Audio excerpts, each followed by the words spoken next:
What's up, bikers? Welcome to the B1KER Bar Podcast live stream. Here we are, episode 135. Holy crap. I was writing the show notes for today's guest, Steve from Hardtail Party, and it was 74 episodes ago that he was on the show. And I can't believe that much time has passed. Like it really kind of blows my mind when you see that number like that. So that long ago, he was barely at, I think, right around 20,000 subscribers, and now he's around 56,000 subscribers. So what a bit of growth for him. But before we get started, let's do these things that I always talk about. If you are one of the people who haven't subscribed to this channel, you're watching on YouTube, do that. If you like the content, hit thumbs up button. Everybody knows how that happens. If you're a podcast listener, go over to Apple Podcasts and write a 5-star review. It would be amazing. On September 11th, I Am a Texan First, he stopped by, wrote a stellar review.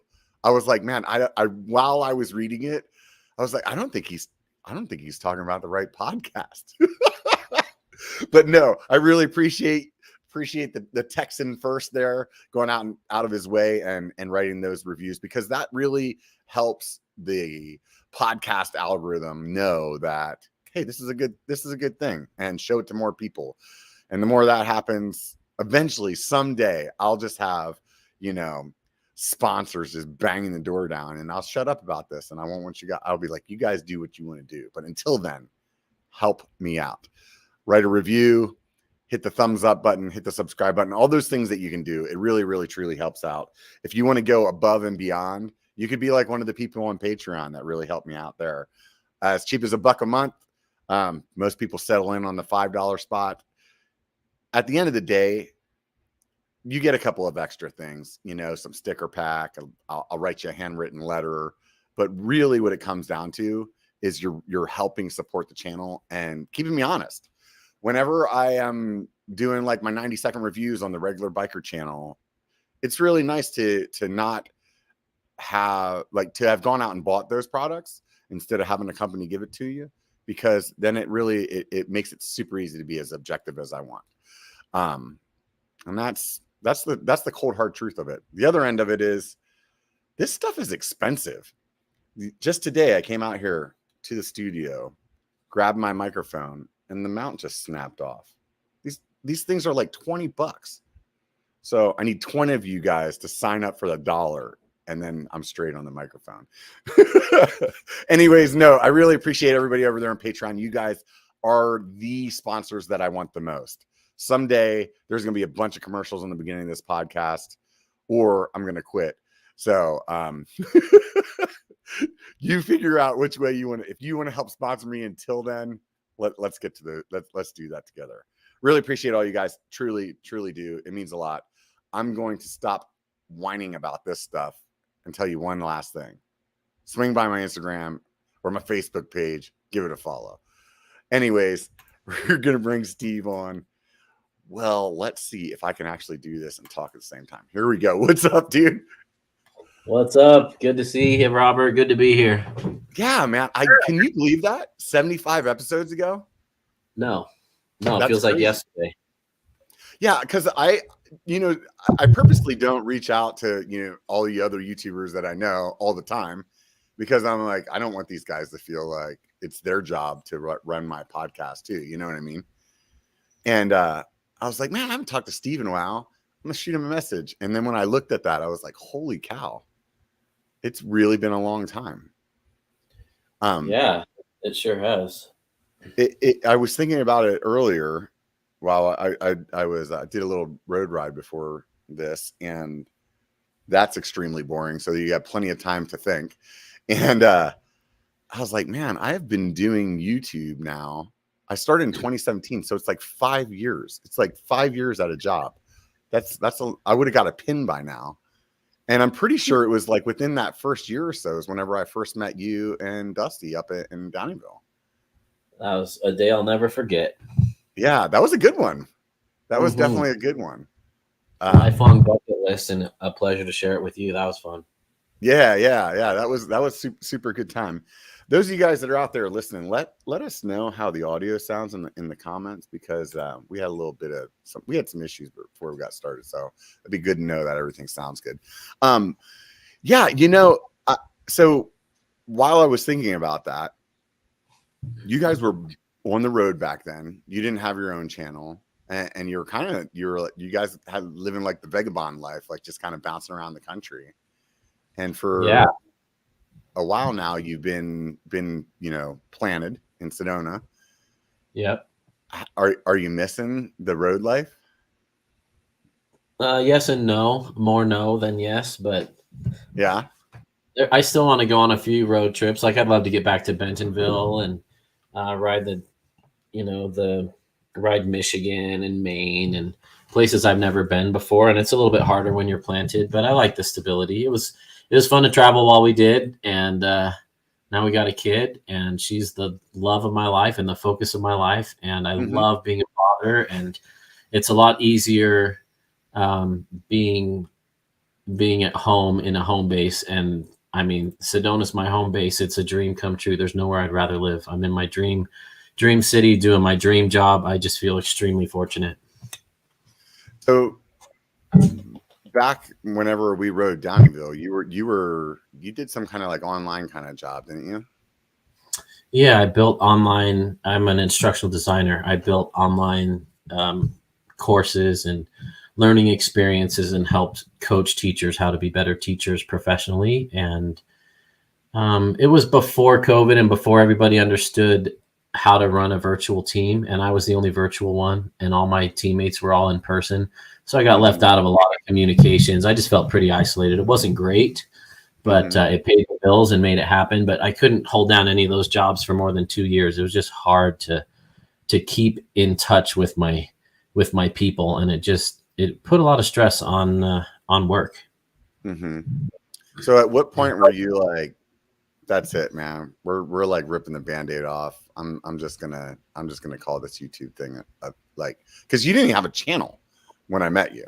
You were just like, I mean, you helped like test a lot, but you weren't really on the channel, Yeah, we had an RV channel that was doing pretty well, and it was like we were at the point where I thought, hey, this could be good. I remember one month we made $1,800, and I was like, man, if we could do that on ad revenue, if we could do that every month and get some sponsors, like this could be a real thing. But it wasn't my true passion. We lived the RV life so we could go riding, and so I made a conscious decision not to focus on that. So this is probably my 4th or 5th channel. You kind of have to have a starter channel or two to kind of learn your way through the YouTube world and kind of learn from your mistakes. And so Hardtail Party was extremely intentional.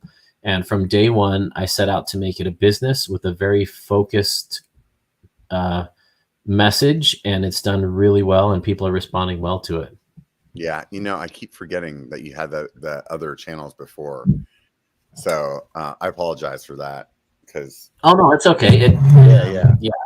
I totally forgot you guys had the RV stuff, because you had a pretty big audience over there too. I think we had 40,000 or so, and so it was doing pretty well. But a lot of people were doing it. It was oversaturated. We weren't really standing out, and I didn't just want to go to RV shows and film RVs all day and talk about RVs. I wanted to talk about mountain biking, being in the great outdoors, but my people subscribed because of the RV content, and so they would drop off when I'd start talking bikes. And so then I knew it was probably time to do my own thing. And my wife was nice. She let me do a couple videos on her channel. Then she's like, hey, this is my channel. Go start your own. If you're like, get off my channel, go start your own. And I think you do a good job. And so for a couple months, I was just like, what am I going to do that's different, that'll stand out, but that I can share my knowledge? And it just dawned on me one day. And I've always loved hardtails, and that's when I decided to take the plunge. I remember chatting with a few other YouTubers, and they're like, you're crazy. That's never going to take off. Nobody loves hardtails. What are you thinking? You're painting yourself in a corner. You'll never be able to ride a full suspension again. And I love hardtails. It's been so much fun.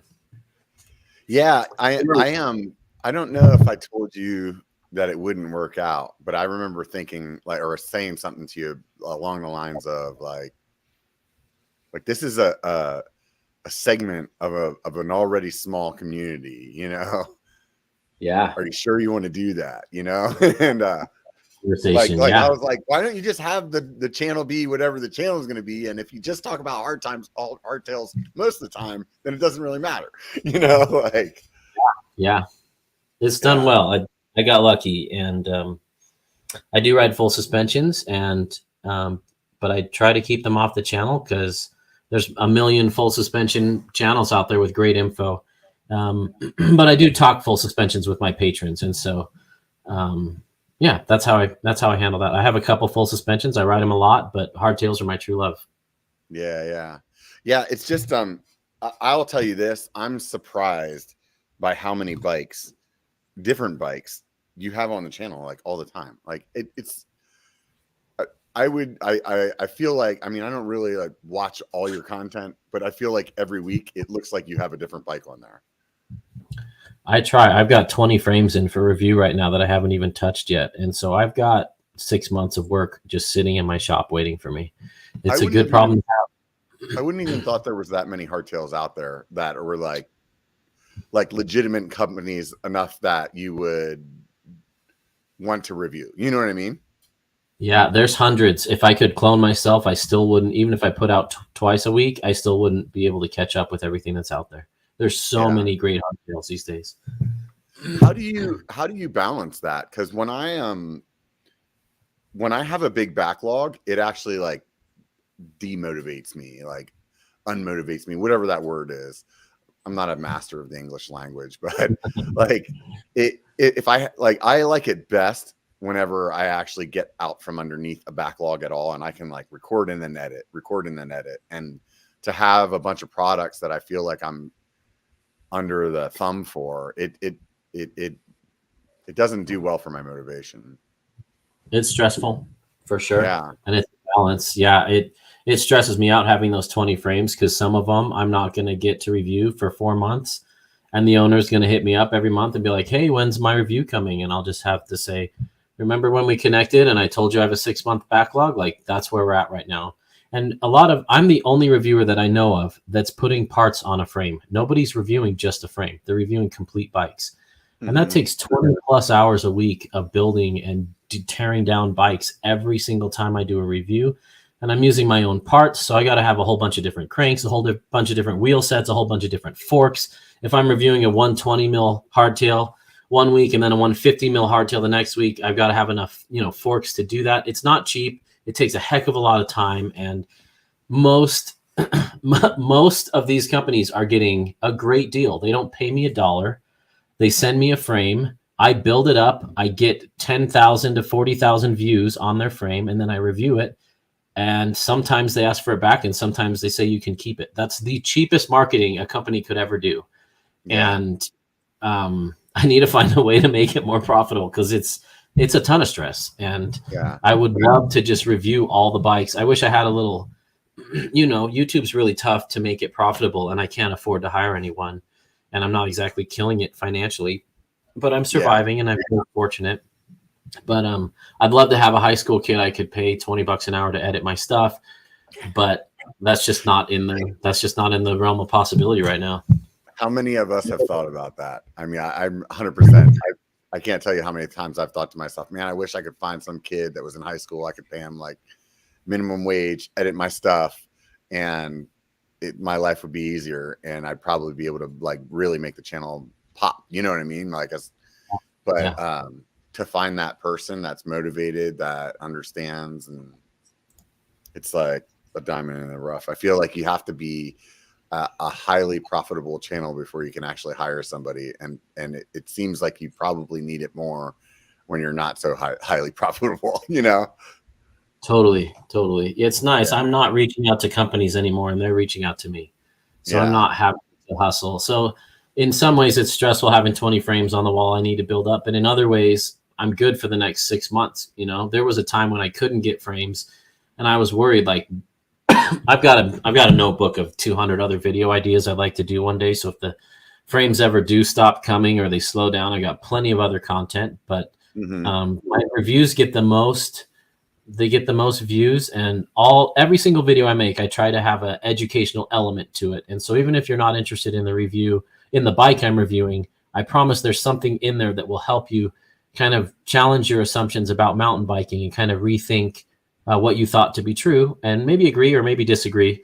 But I always try to include some educational elements in there, because there's a lot of marketing talk, especially in reviews. A lot of reviews just read like ads, and I try to educate people so they can see through all the marketing talk and actually pick the bike that's right for them. Yeah, that's definitely something that's hard to do, and that's what I was talking about, at the beginning about the, Patreon. What I would love for my Patreon to put me in a spot where I don't seek any kind of advertisers, just because even I'm not going to say that if somebody sends me a part like that, I'm going to lie. You know what I mean? That's definitely not the case. But I think as a moral human, it's harder for you to be like, this shit sucks if you didn't buy it.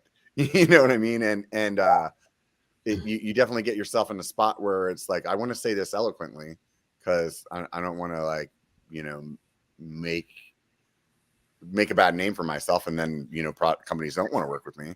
But on the other hand, you want to be transparent with people, and you want to call a spade if you need to. 100%. So, yeah, it's scary. I even, a lot of people are interested in like, what are my top 5 bikes, or what's the best hardtail ever, and I don't cater to that, because everybody has different trails and different needs, and so what's better for me is not what's best for you. And people want me to trash on companies, and I'm not going to do that. If I don't like a bike, it'll be pretty evident when you hear the review. But I'm not there to give a bike a thumbs up or a thumbs down. I'm there to evaluate it and let people know who this bike is for and who it's not for. So if the head angle's steep and the reach is short and it's twitchy, I don't like that. And so I'll say, for where I live and how I ride, this is not my cup of tea. But here's who this caters to. This caters to people coming from gravel and transitioning into mountain, people who are doing some nice flatter terrain, people who like a responsive bike, and people who don't have super steep things or aren't catching air or aren't going down choppy trails. And so my riders that are in that category can perk their ears up and say, oh, that's me. So even though Steve doesn't like this bike, it doesn't mean it's a bad bike. It just means it's a bad fit for Steve. But I try to point out who it's a good fit for. Mm-hmm. Yeah, I think that's a really key thing, because we were starting to talk about that before the show itself. And I thought that was a really, really like good thing to mention, because so many people reach out to us, different, whatever you want to call ourselves, influencers, YouTubers, whatever. And they're always like, is this the best bike for me or whatever? And that's such a hard question to answer, because what I like compared to what you like are two different bikes, Yeah, totally. Like totally. I can't tell you how many of my friends that would, set their house on fire before they put Cushcore in their wheels, and me, I'm like, there's no way I want to ride without it, so like, just because I like it doesn't mean you're going to like it. And just because you're a fat guy or a tall guy or a short guy or whatever, like you can't, it's not apples to apples. You have to always, if you can, go out and ride the bike. And I think I was listening to BKXE today. He was riding that new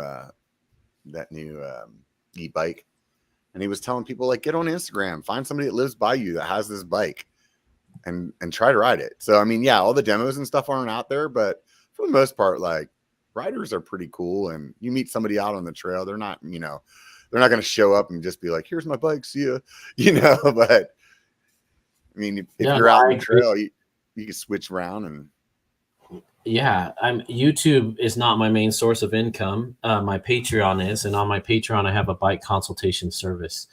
And so a lot of people will work with me so I can help recommend the right bike for them. And I've got this big questionnaire. It's a lot of back and forth. We talk about their needs, like, how heavy are you? How tall are you? Like, are you smashing things? Are you catching air off of every route? Are you chasing KOM climbs? Like, what excites you about mountain biking?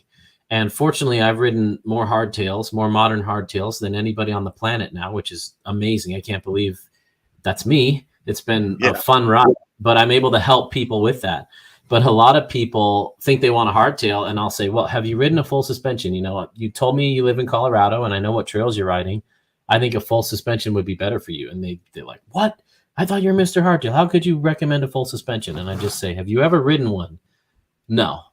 Okay, you need to go out and find a friend, join a club, do something, throw a leg over one, and ride it, and tell me if you'll either love it or hate it. People that love hardtails either seem to love full suspensions and think it's the best of everything, or they ride it and they're kind of like, it was soft, but I kind of missed something that the hardtail had. Yeah. And so you're right. The best thing people can do is throw a leg over it, but that's super hard these days. And so what we've got are marketing mumbo jumbo on the websites that tell you it's the coolest bike ever. We've got stuff from Pink Bike and Vital and all them, which is marketing light. And then my goal is to review stuff and tell you what it's like so you can make a more informed decision. I'm lucky I did a recent video where I tested 6 different high-end wheel sets back to back on a hardtail. And you can really feel the nuances of a wheel set on a hardtail that I can't feel on my full suspensions. To me, on my full suspension, my wheel set doesn't really matter. I can feel the weight, but that's it. But on the hardtail, a wheel set makes a huge difference. And I'm lucky enough that I've been able to ride 20 of the highest end wheel sets, and I can compare them and share that info and provide that service for people who don't have 20 different wheel sets to ride. Yeah. I mean, I it's one of the things that I also say about Patreon. It's like, you know, if you're helping me purchase these things so that I can do these reviews that you want to listen to. Like, I buy a lot of stuff for this channel that I honestly wouldn't buy if it wasn't for like, hey, I want to review this just because I think people will be interested in hearing about it. You know, it's not like, hey, I want you guys to buy all this gear for me. Like, because I mean, you know, when you first start, that sounds appealing, right? Maybe it does. And maybe that's part of the reason that you start your channel. And you're like, I'm going to get free stuff. And after a while, you have more free stuff than what you really care to have. So, you know, but it is nice to be able to, like, I don't know. I'm just trying to think, like these things I picked up.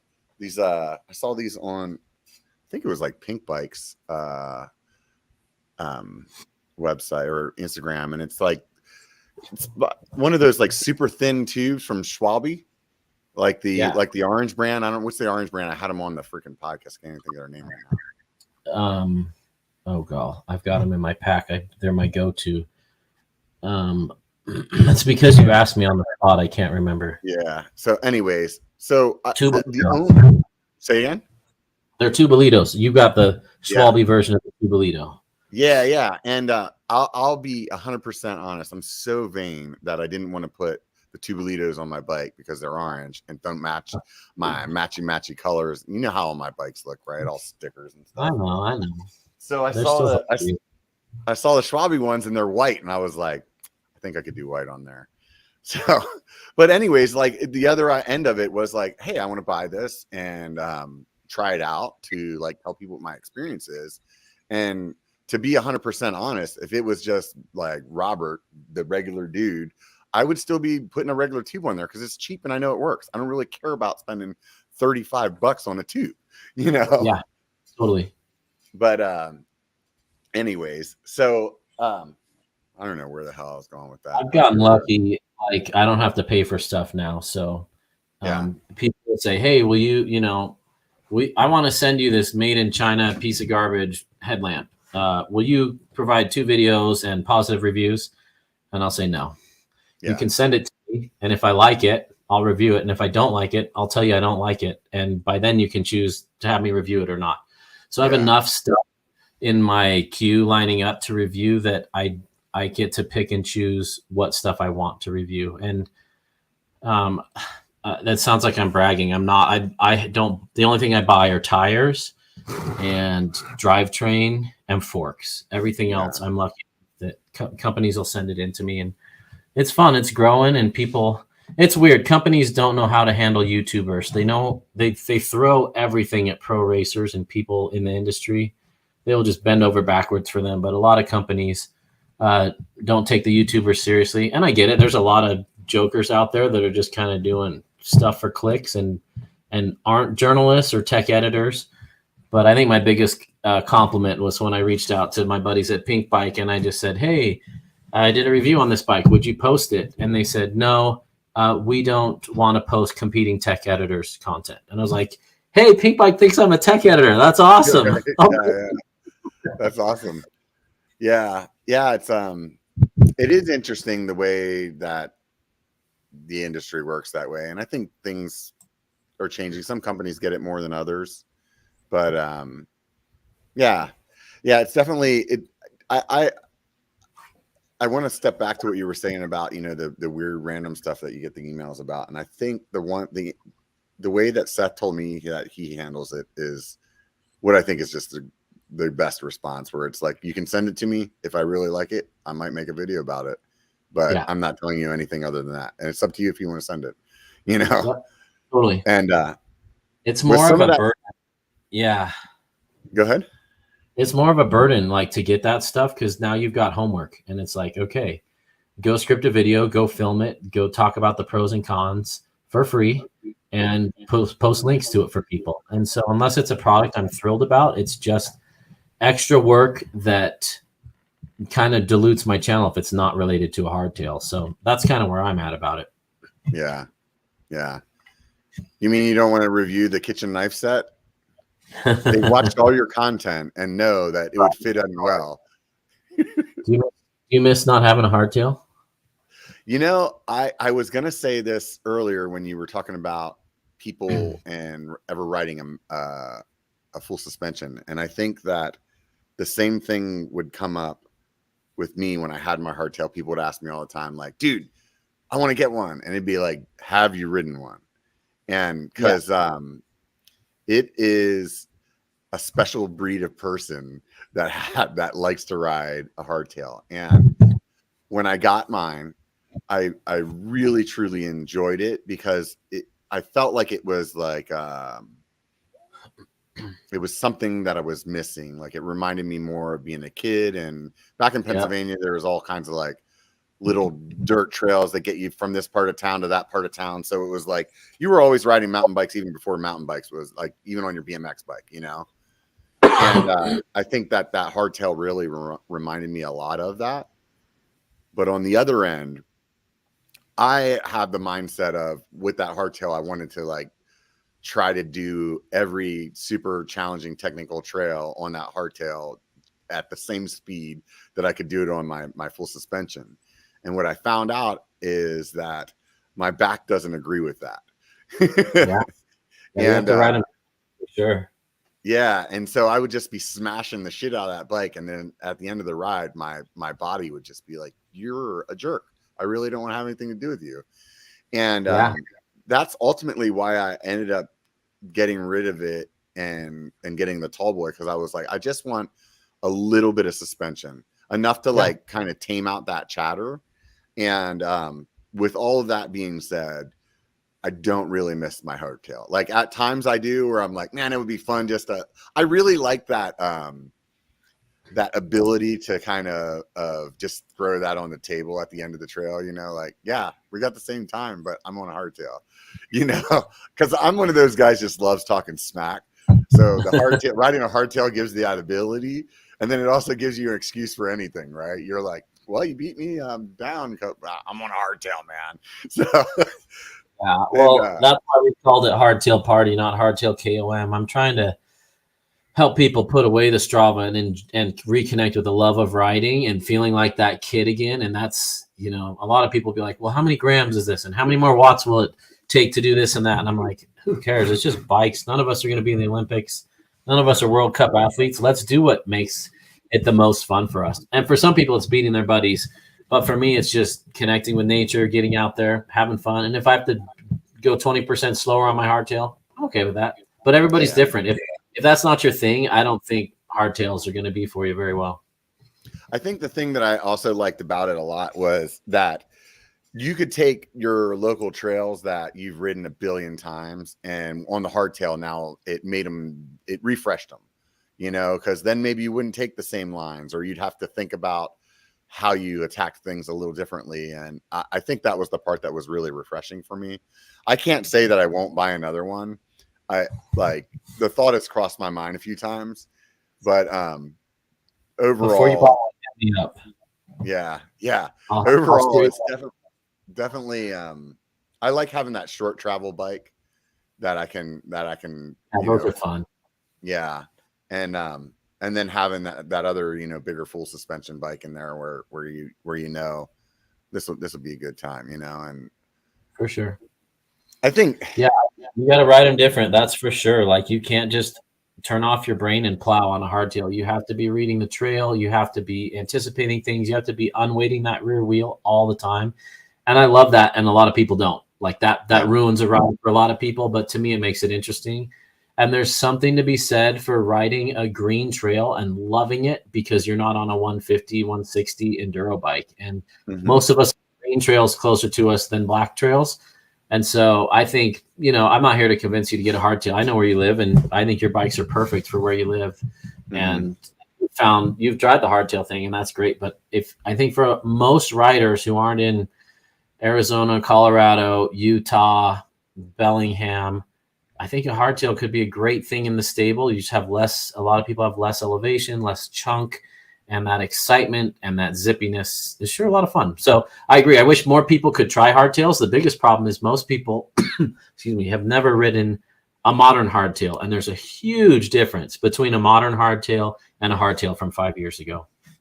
Yeah. I mean, when I first got that Chameleon, it really blew me away because I did not expect to be as fast as I was on that. Like even on some of the downhill stuff around here, that's, not, let's just call it intermediate, kind of like upper XC kind of chunkiness, not like it's, some Red Bull Rampage shit, but I for a long time, my fastest time on my hardtail was the same as my time on my full suspension bike. And, I definitely attribute that to the way that the geometry is now. It's just amazing.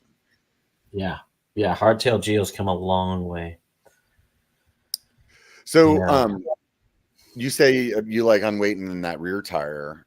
The first thing came in my mind is that makes me think about the mullets.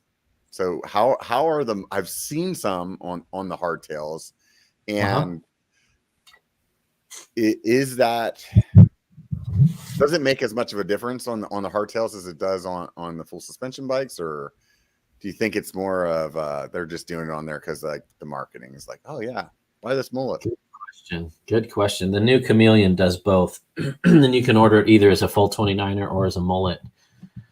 Where I really like mullets, both full suspension and hardtail, is on really steep terrain where you're diving into corners. And I feel like the mullet allows it to fall into the corner better.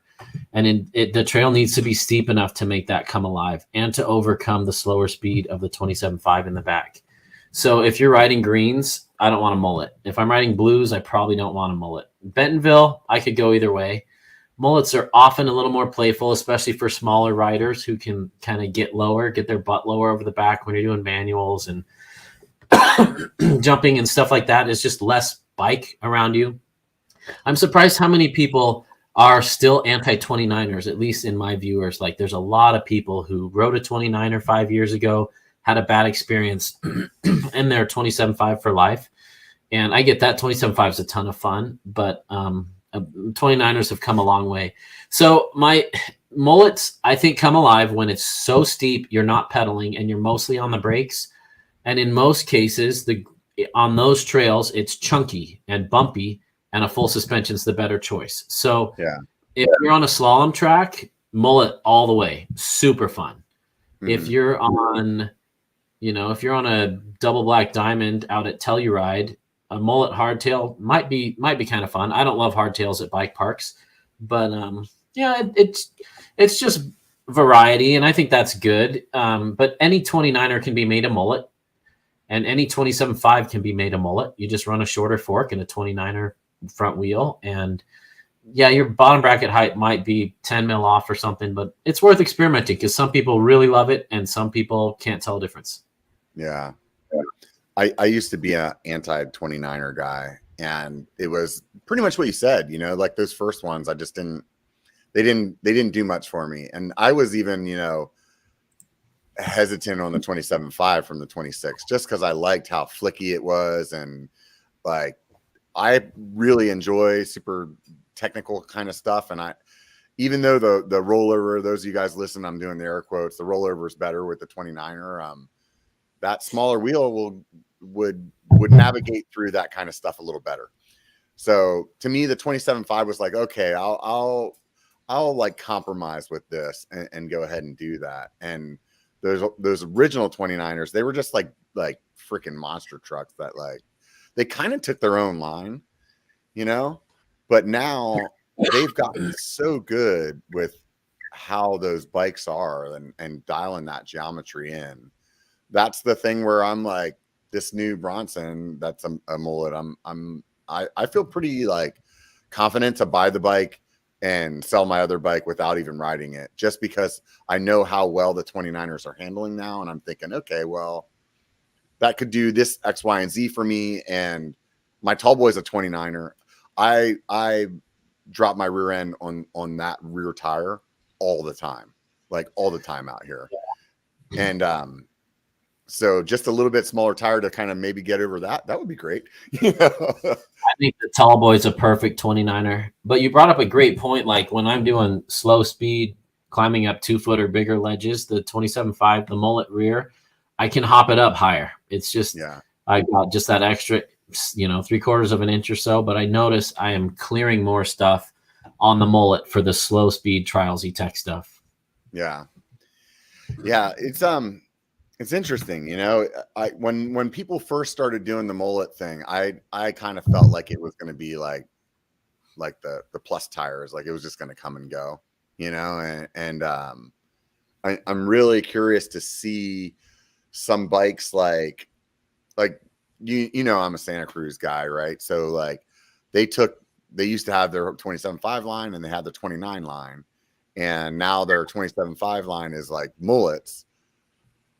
That's really not much of a difference between a 27.5 and a 29er. I feel like, is this where you start to see companies like make some kind of flip chip and they drop that other line of bikes altogether? Or is this killing the 27.5 wheel? Like it'll be enough to like get people halfway there, and then it won't be that hard for them to like, well, it's just buy a 29er, dude.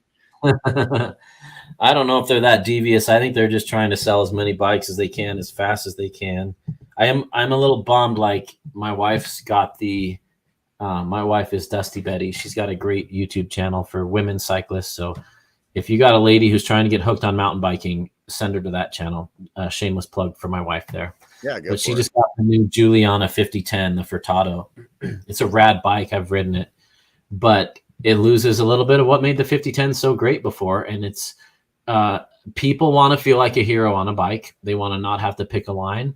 They want to go faster, and good geometry and bigger wheels can do that. And so that bike is less poppy, less jibby, and more plowy. And that's what the customers want. So that's what they're getting. But it's ironic because Loose Dog Lewis of the 50-1 crew, he's riding his 5010 as a 27.5 front and rear. He just that jibby playfulness back again. And my personal goal is to make sure plus tires never die.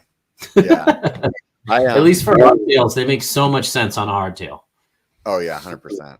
I mean, I think when I was riding my Chameleon with a 2.8, but then I could get a much lower profile tire, so it would just roll so much better. But because you had all that extra like contact patch, it would be just as good. So it'd be like, yeah, you don't need a 2.8 DHF. You could do like a 2.8, recon, and it feels just as good because you got that extra space or that extra like contact area.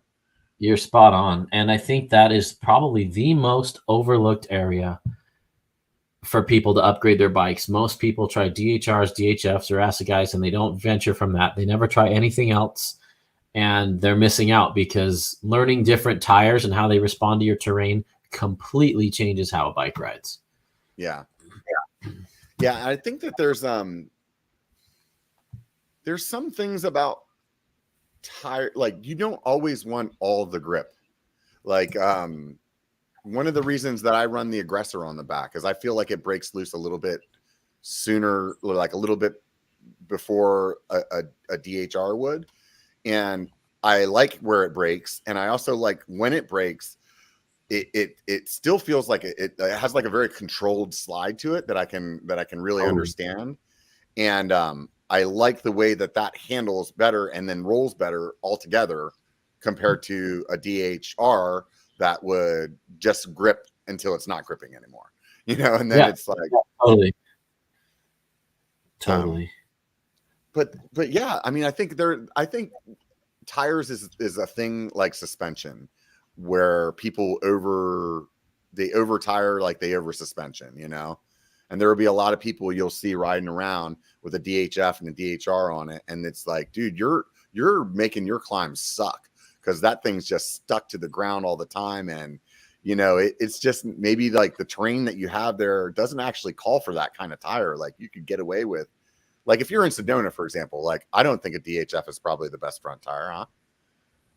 No, I don't either. It's okay. It's not bad, but yeah, it kind of depends on how you're riding and what bike you're on. But yeah. And it's so location dependent too.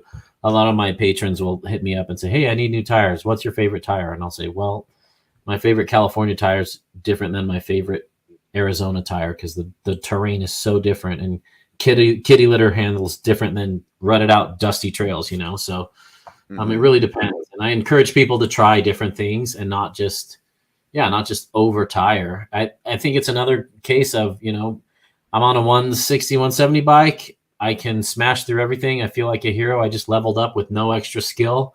And I think tires can kind of do the same thing. I can now be a little bit dumber on my line. I don't have to worry about where I'm braking. I don't have to pick braking zones, and I can get lazier, and the bike handles well. And you know what? That's okay. We're all here to have fun. So I'm not here to throw shade or anything, but I've kind of taken it the other way and tried to find the fun in leveling up skill wise rather than over biking. But I don't know. It sounds kind of, sounds like I think I'm better than other people. I don't. I just find a different way to enjoy riding. Yeah, but I think that what you're saying shouldn't be surprising to somebody that like is listening to your channel or your content because you like riding a hardtail. Like what you're explaining is the same reason that people ride a hardtail is like what I just said earlier about, it makes this trail a little harder, and like that, like you have to level up to ride that. It's not like you buy a hardtail and you're like, this is going to make me faster. Yeah. Well, let's talk skills clinics. Have you ever been to one? I have not. And I really think, Why not? Why? Yeah. Because one major reason, I'm a cheap ass. Probably that's the biggest one. Okay. The second one I would say is, I'm like always like, I want to go ride this trail and I want to go ride this trail and I want to ride. And up here we have this limited amount of summer when there's no snow in Tahoe. And you have this like bag full of rides that you want to do. Right. So I'm always chasing those. And then in the winter, whenever there's snow in Tahoe, there's all these other rides that are like, like UC or Santa Cruz or, all these other things where it's like, well, I want to go do those. And for whatever reason, I don't, I haven't taken the time to go take a class. I really should. I'm not grilling you. I see it a lot. Like I'm going to ask the people in the comments, how come you guys haven't taken a clinic, or have you? And how has it helped? To me, that is hands down the best money you can spend on a bike. I get a lot of people on my consultation service saying, hey, I've been riding for 6 months. I bought this $2,000 hardtail, and it's a fine hardtail, but they're like, I see all the $6,000 bikes you're riding, and I think I need something better to unlock my trails. And what they need is a skills clinic. And fortunately, a few of them have listened to me and gone to skills clinics and came back a week later and said, game changer. Like, I love my bike now. I hated it before. I just didn't know how to ride it, especially 29ers. 29ers are harder to ride than 27.5, and mullets are easier than 29ers too. I will say that. And so cornering the 29er well takes, for most people, a clinic or two. So I'm a huge proponent of clinics. I take one anytime I can. There's always something more to learn. I've been mountain biking for 25 years. I wish they'd existed when I started because I have a lot of bad habits that I have to rub off. And the sooner we get to a clinic, the sooner we can correct those. And man, I'm just a good clinic. There's some lousy ones out there, but a good clinic will change every ride from there on out. Yeah. Yeah. I've definitely seen it firsthand. Like my lady's gone to one or to a couple actually, and I've seen her come back and just like completely change her writing. And to me, in my head, I was always like, she'll just listen to somebody because she'll come back and tell me shit that I've been telling her for like the last year. Of course. And I'm like, I told you the exact same thing. Yeah, don't coach your spouse. yeah. So, So, but definitely like have seen other people too that are just getting into writing, and they go to a clinic or something like that, and all of a sudden they're I don't know what it is about people that teach like that. They have a much better way of explaining things, and I think obviously over time you learn how to communicate to different types of people. Because I'll listen to people even on YouTube that are like telling people how to do something that I know how to do. Let's just say like a bunny hop, right? Right. And when they explain it, I'm like, yeah, that is what I'm doing. But I don't know how to explain it. I'm not like, they're like, pull your body this way and do this. I'm like, I don't know what the fuck. Like, I would never come up with that. We all had a teacher who was brilliant, but a terrible teacher. But a good coach is worth their weight in gold. And the best coach I've found is Simon Lawton at Fluid Ride up in Duthie, up in Seattle. Hands down, he's the guy the coaches go to get coached. Anyone listening should plan a 1-week vacation, go there, take all of his courses, including his fundamental ones. And I know everybody thinks, oh, I've been riding for 10 years. I don't need the fundamentals. You need the fundamentals. I need the fundamentals. We all need them. And you will ride safer. You will ride more confident. You will unlock your bike's potential. But you have to swallow your pride a little and admit that you don't know everything about bikes. And that's hard for a lot of dudes. Yeah, definitely. Especially for somebody like, me, I'm same with you, man. You've been riding bikes for a long time. It's not like people ask that question, like, how long you been riding? And it's like, I don't know, man. I was like 6 years old or something. You know what I mean? Like 5, I don't know. Like I literally, it's been a long time. And even mountain bikes, it started in the 90s. And I took a little break for a couple of years, but that's about it, So you definitely have a lot of experience. There's a lot of things that I notice, like when I'm riding with new riders, that I totally take for granted, and I don't even think about because I've been riding for so long. But I definitely have bad habits that who knows where they came from. You know what I mean? Well, yeah, and some of it was the bikes we were riding. I started riding. My first mountain bike was 1995, and I loved that thing, but it did not. I couldn't ride it the way I can ride a bike today because it didn't let me. And so, especially for people listening that are coming back into mountain biking from taking 10 or 15 years off, definitely take a skills clinic because bikes ride completely different. I remember when the Yeti SB130 came out and the 150, and the reviewers did not like them. The Pink Bike guys, the Vital guys, they were having a hard time. And then they let out a review 6 months later when they'd really gotten used to it and learned how to adopt this modern riding style where you really get over the front. Bikes are so long and so slack now. The front wheel is so far ahead of you. If you're not actively weighting it in turns, or if your terrain's not steep. If it's steep, your weight will naturally weight a slack bike. But riding a slack bike on a flat trail is extremely hard because there's no grip on the front wheel. And so once these reviewers learned how to modify their riding to suit these newer, longer, slacker bikes, they totally loved it. And if these reviewers who've been riding their whole life had to modify, we do too. And so it's not just like riding a bike where you just get on and turn the bars and everything magically happens. There are absolute skills to unlock the potential of a bike. And that's all I'll say about that. Yeah, no, 100%. I think even, back in the day, like I'll say a big one that comes with people that have been riding for a long time that are probably close to my age, getting way over the back too far. And that's one of those things that comes from the shitty geometries that we had in the 90s. Is like, if you didn't get over like that, you were going over the bars. There was no question about it. And now it's like, no, you should get low more than you need to get back. You know what I mean?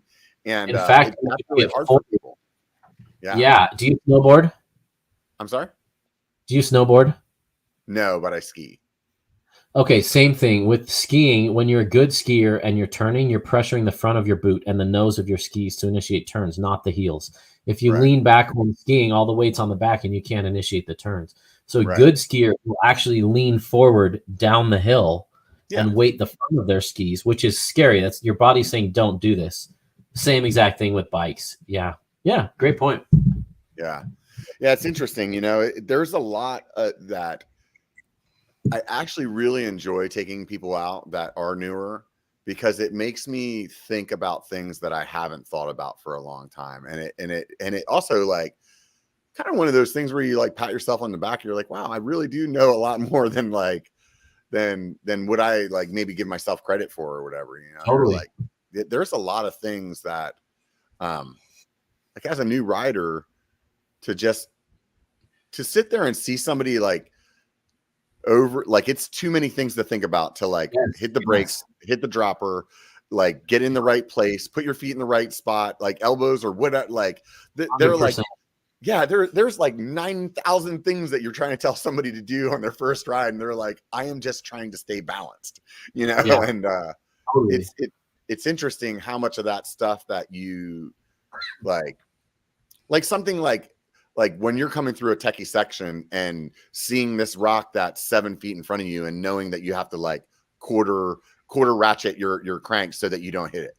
Yeah. Like that's something that comes with experience. It's not like you Yeah. can tell them, hey, pay attention to those rocks that are out in front of you and think to yourself where your pedals are going to be at by the time you get there, Right. and calculate that, while you're trying to Totally. stay alive.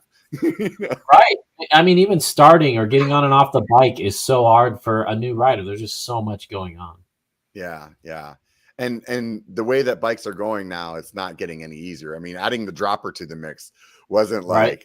like it wasn't like they were like, hey, let's make people's lives more simple. No, it's like Right. now I they're will say one by drivetrains have helped a ton. People used to get so confused with shifting, and thankfully yeah. that's taken a lot of the scariness away. But you're a great rider. I hope I didn't offend you at all. I'm not trying to say you need to take a clinic. I think everyone should take a clinic. Oh no, And I've definitely been yeah, you're a taking great it. rider. Can I take a second to plug some of the clinics that I love that I'm not affiliated with? Yeah, go for it, man. All right, here are the clinics I think are great. If you can't get to one in-person clinic's always best. If you can't do that, take the Ryan Leach connection. Yeah. Amazing clinics. And Somebody was mentioning him in the comments. yeah, the thing about clinics is they force you to do a drill 5 or 6 or 10 or 20 times over and over and over till you correct it. And when we just go ride trails, we don't do that. There's one corner that's hard or one climb that's hard. We kind of scramble up it, get lucky, and then move on. Whereas a clinic will force you to hone in on your bad habits and correct them over and over and over. So you could set up your own clinic if you were actually disciplined, but we're not, and set up cones and just run it over and over and over and get feedback from someone. But that's not as fun as riding a trail. But other clinics, Jeff Lanowski for sure.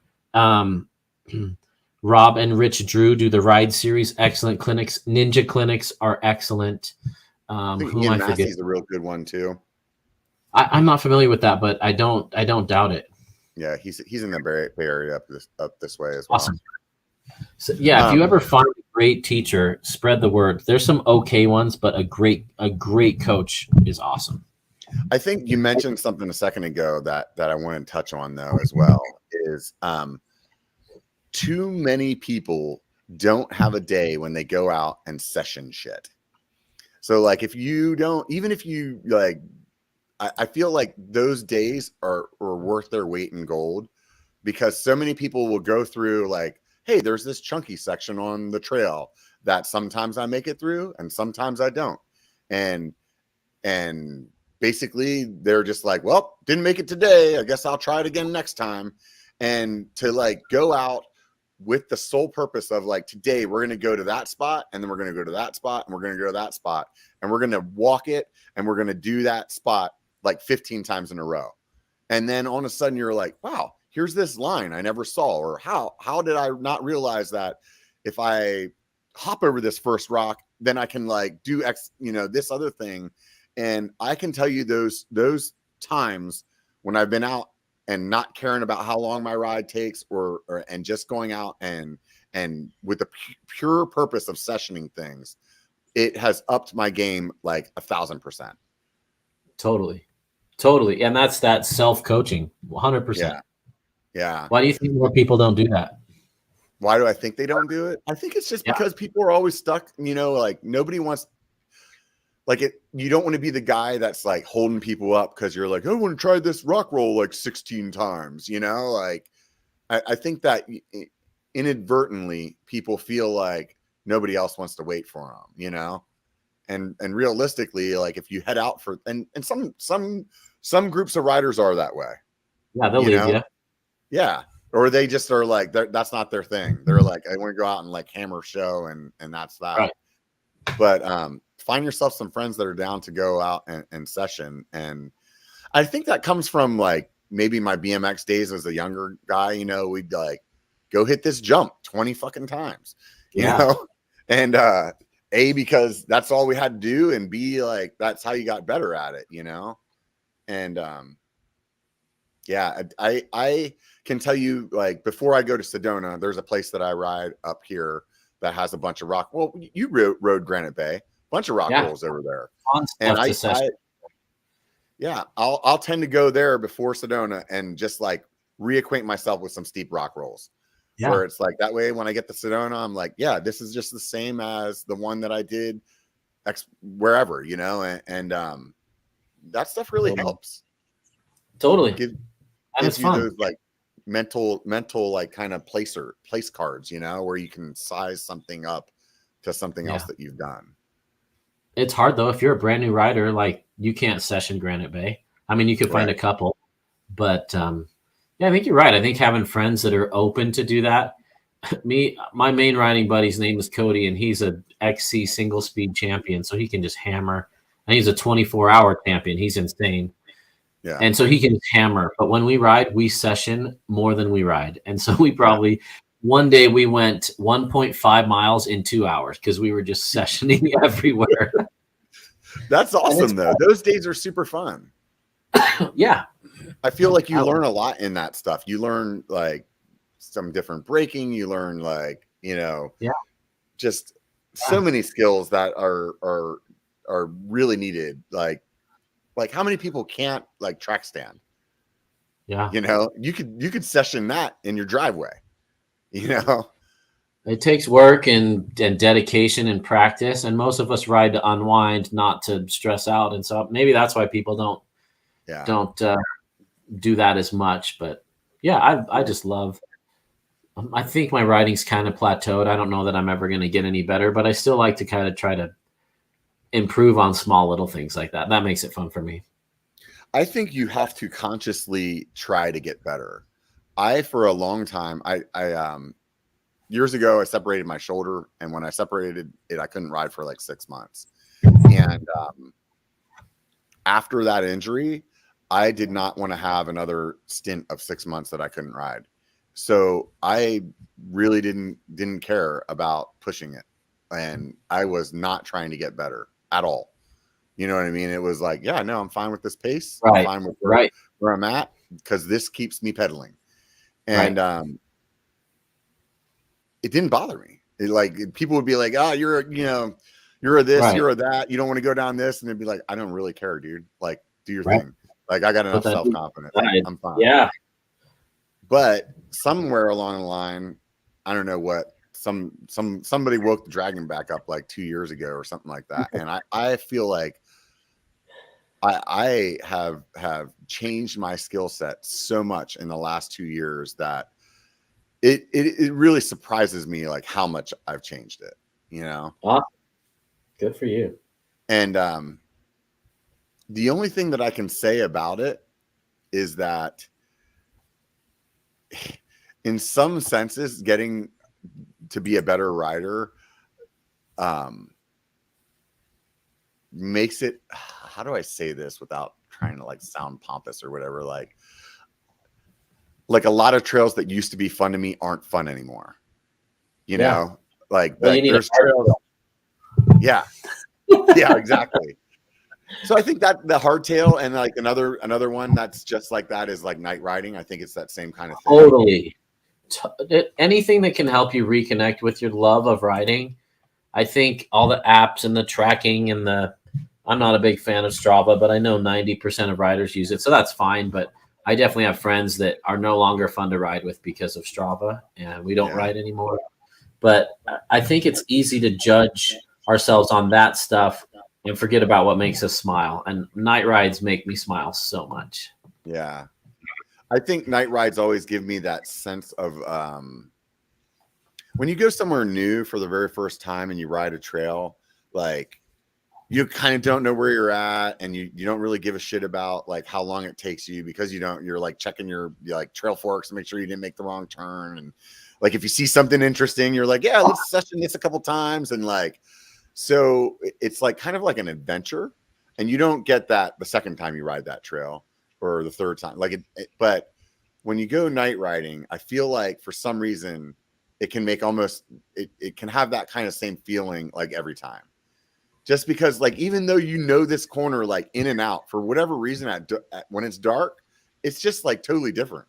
And like the line that you're coming at, the way that the shadows are hitting the rocks, like it might not be the same the next time you're doing it at night, you know? Yeah, totally. I love night riding. Yeah, I think the color of the light as well really kind of it messes with your depth perception. So it What's your light setup right now? Well, I have two different ones. My most of the time one that I use is the Outbound lighting. Those guys, their lights are freaking dialed. Yeah, fantastic lights. The only thing that I can say, and I told the guys this as well, is we have some stuff that's really fast out here. And I feel like their lights, if I'm on a trail where I'm just hauling balls, you know, like 20 miles an hour kind of like stuff, they're not quite bright enough, at least for me to like. Both the Evo and the Hangover, one on your helmet and one on your bike. Yeah. Yeah. I think the Hangover could be a little bit brighter, but I love that Evo. It sure shows the contours really well. I love that. It casts a lot of shadows so you can see where the bumps are. Yeah, I really, really like the lights, and I'm if anybody asks me for a light recommendation, 100% that's the first one that I say. I feel like for the price, for getting both of them, for like not having battery packs on them, like those are super dialed lights. The only time that like if I'm trying to do a PR run on a trail that's at night, I'll take out I have some night riders that are like 1800 watts. Yeah, and those are great lights. Yes. Yeah. So I'll put like an 1800 on my head and an 1800 on my bars, so it's like freaking daylight, right? Totally. You know? Totally. But and that's only so that I can like actually see out far enough to like be running at that speed. But like when I just recently was home back in Pennsylvania, there is none of the trails that I rode back there go as fast as like what we have out here, where it's just like Northern California has some get up and go trails that then all of a sudden get stupid chunky, and then some get up and go again. You know what I mean? So it's not like, I think in other parts of the country, it's like you have a really good flow trail, or you know, it's like it kind of mixes it up out here. Totally. I don't know. I mean, you've traveled a lot. What do you think? What do you think? What I'm saying is accurate, or? Yeah. I think it just kind of. I'm going to be reviewing those pretty soon. They sent me a pair, and I wish the Hangover had a farther reach. I love the Evo. I've got no complaints about the Evo, but the Hangover, I had an older one, and then it just had this really hot spot right in the middle. And I talked to them, I'm like, I don't like this. And they said, oh, funny you should mention that. We just modified the optics, and now it's like this vertical Eye of Sauron thing, and it's way better. So the new one's a lot better, but I love those guys. They're nice. They make a cool product. I'm so lucky. I've got such a great crew here. We got a Friday night rides every single week with about 5 to 15 people, depending on the night. And being fortunate enough to be in Sedona, we ride a different trail every night for 3 months and never ride the same trail twice. And we ride them in different directions. And having a crew to ride with is just so wonderful. And our crew's awesome, and we just have fun. We're not all these guys have KOMs, and maybe they'll try to get a segment, a quick little sprint climb that night, but we just goof around and reconnect with the love of riding, and night rides, especially in the desert, are the best way to do it. Yeah. I think those lights are really well suited for that Sedona area. That, like, I would say one of the, like, I led a night ride down there with the outbound lights on. We went down, what is that, Grand Central? That's probably one of the longer, like, massive ride. What's that? Yeah, they like Grand Central for that massive, like, 100-person ride at the festival. It's so cool to see all those lights. Yeah. Yeah, and I did one. It was a smaller ride. It was like a vet ride, but it was like, so we were able to get down the trail pretty quick, and that's one of, a lot of Sedona doesn't have real long extended downhills. You know, it's kind of like that's why you hate it, or not hate it, but that's your biggest beef with Sedona. And I would agree, if you're into long extended downhills, Sedona's not for you. Moab's got way more of that than Sedona. Right. So, but like what I was going to say though, is that light was like, for that trail, which is probably one of the longer downhills where you're really getting going, it still lit it plenty fine. Like that, like that's not even like the kind of speed that, like, I was talking about, like more up here where we have. And so I really don't want people to get the wrong impression about how I, like, what I said about those lights, because it's really a small segment that they don't work for, at least for me. You know what I mean? Sure. Yeah. Well, I grew up mountain biking in Northern California. You got a lot more wide open 20-minute descents, you know? Yeah. And with really great sight line, you know what I mean, where you have to, like, be looking out pretty far. And so you got ruts in the middle of the trail you weren't counting on. And yeah, all that stuff. I went home to Pennsylvania though, and I was going out to this ride that it wasn't, let's say the climb that I was doing was about 1,000 feet, you know, and that's a pretty small climb compared to where I live here. And you kind of go into this something like when you're like, oh, it's only 1,000 feet. Like, you kind of get this like bravado about yourself that you're like, this isn't going to be that bad. You know, I ride all this super chunky stuff all the time. And I'll tell you what, I got myself checked a little bit there, you know, a little reality check on that. And it reminded me that, man, there's some really good riding all over the place. And it doesn't matter if it's a spot that you've never heard of, like, there is still a lot of really good riding out there. Like, even with all these YouTubers, you know, I've never seen a YouTuber do a video in the place that I was riding, when it was like, this was serious. Like there was stuff I came to, I'm like, nope, you know? Yeah. Where's some of your favorite places to ride? I think it depends on what bike I'm on, but yeah, I love Moab. What is it about Moab that you love? I love tech climbs. So, like, I love the Amasa back climb. Love that. And High Masa. I love all that stuff. And so I love the tech. Why you like Sedona so much then? Oh, totally. That's why I moved here. I love that stuff. And so to me, these are my all-time favorite trails. So Sedona's number one. Every single trail has a 1 to 2 foot ledge you have to climb up. And I love that stuff. And when you're going a little slower on a hardtail, it's really fun. Yeah. I like Bentonville, but I'm glad it's not my home trails. I would get burned out really quick. I like flow trails, but not for my every single day trail. Yeah. So I like Colorado. I like Northern California. SoCal's okay. I need to explore it more. It's not totally my jive. I'm not really an enduro bro that just likes to shred downhill at 35, 40 miles an hour. That's less enjoyable to me. I like the social aspect. I love the nature aspect. I love Washington. Amazing trails in Washington. Oregon, Oak Ridge has amazing trails. Even like Kansas City and stuff, and stuff like that. Like Chattanooga, Tennessee, really fun trails out there, but they're not fun on a 150, 160 enduro sled. So I think you just got to have the right bike for the trails. Have you ever ridden a single speed? Not a single speed mountain bike. I've wanted to build one. When I bought that Chameleon, that was part of the reason I wanted to to do that. And that was actually one of the thoughts that crossed my mind again recently when I was thinking about, because I have some extra wheel sets, and I was like, man, I should just pick up another frame, like an aluminum, like something cheap, and just put together a single speed just for like. Oh, Granite Bay would be perfect on a single speed. Absolutely. Yeah. There's a lot of stuff around here that I think would be really fun. I just know myself too as like,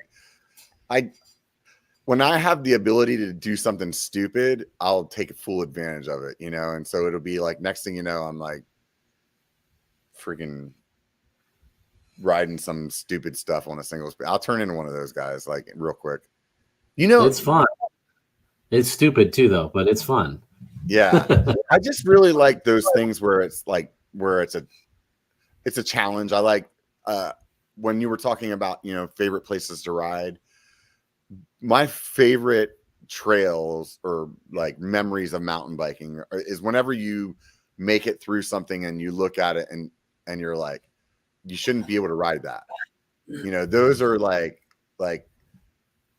there's this area of Pinecrest. I don't know if you've ever ridden that. They have a lot of trails that aren't on the radar, and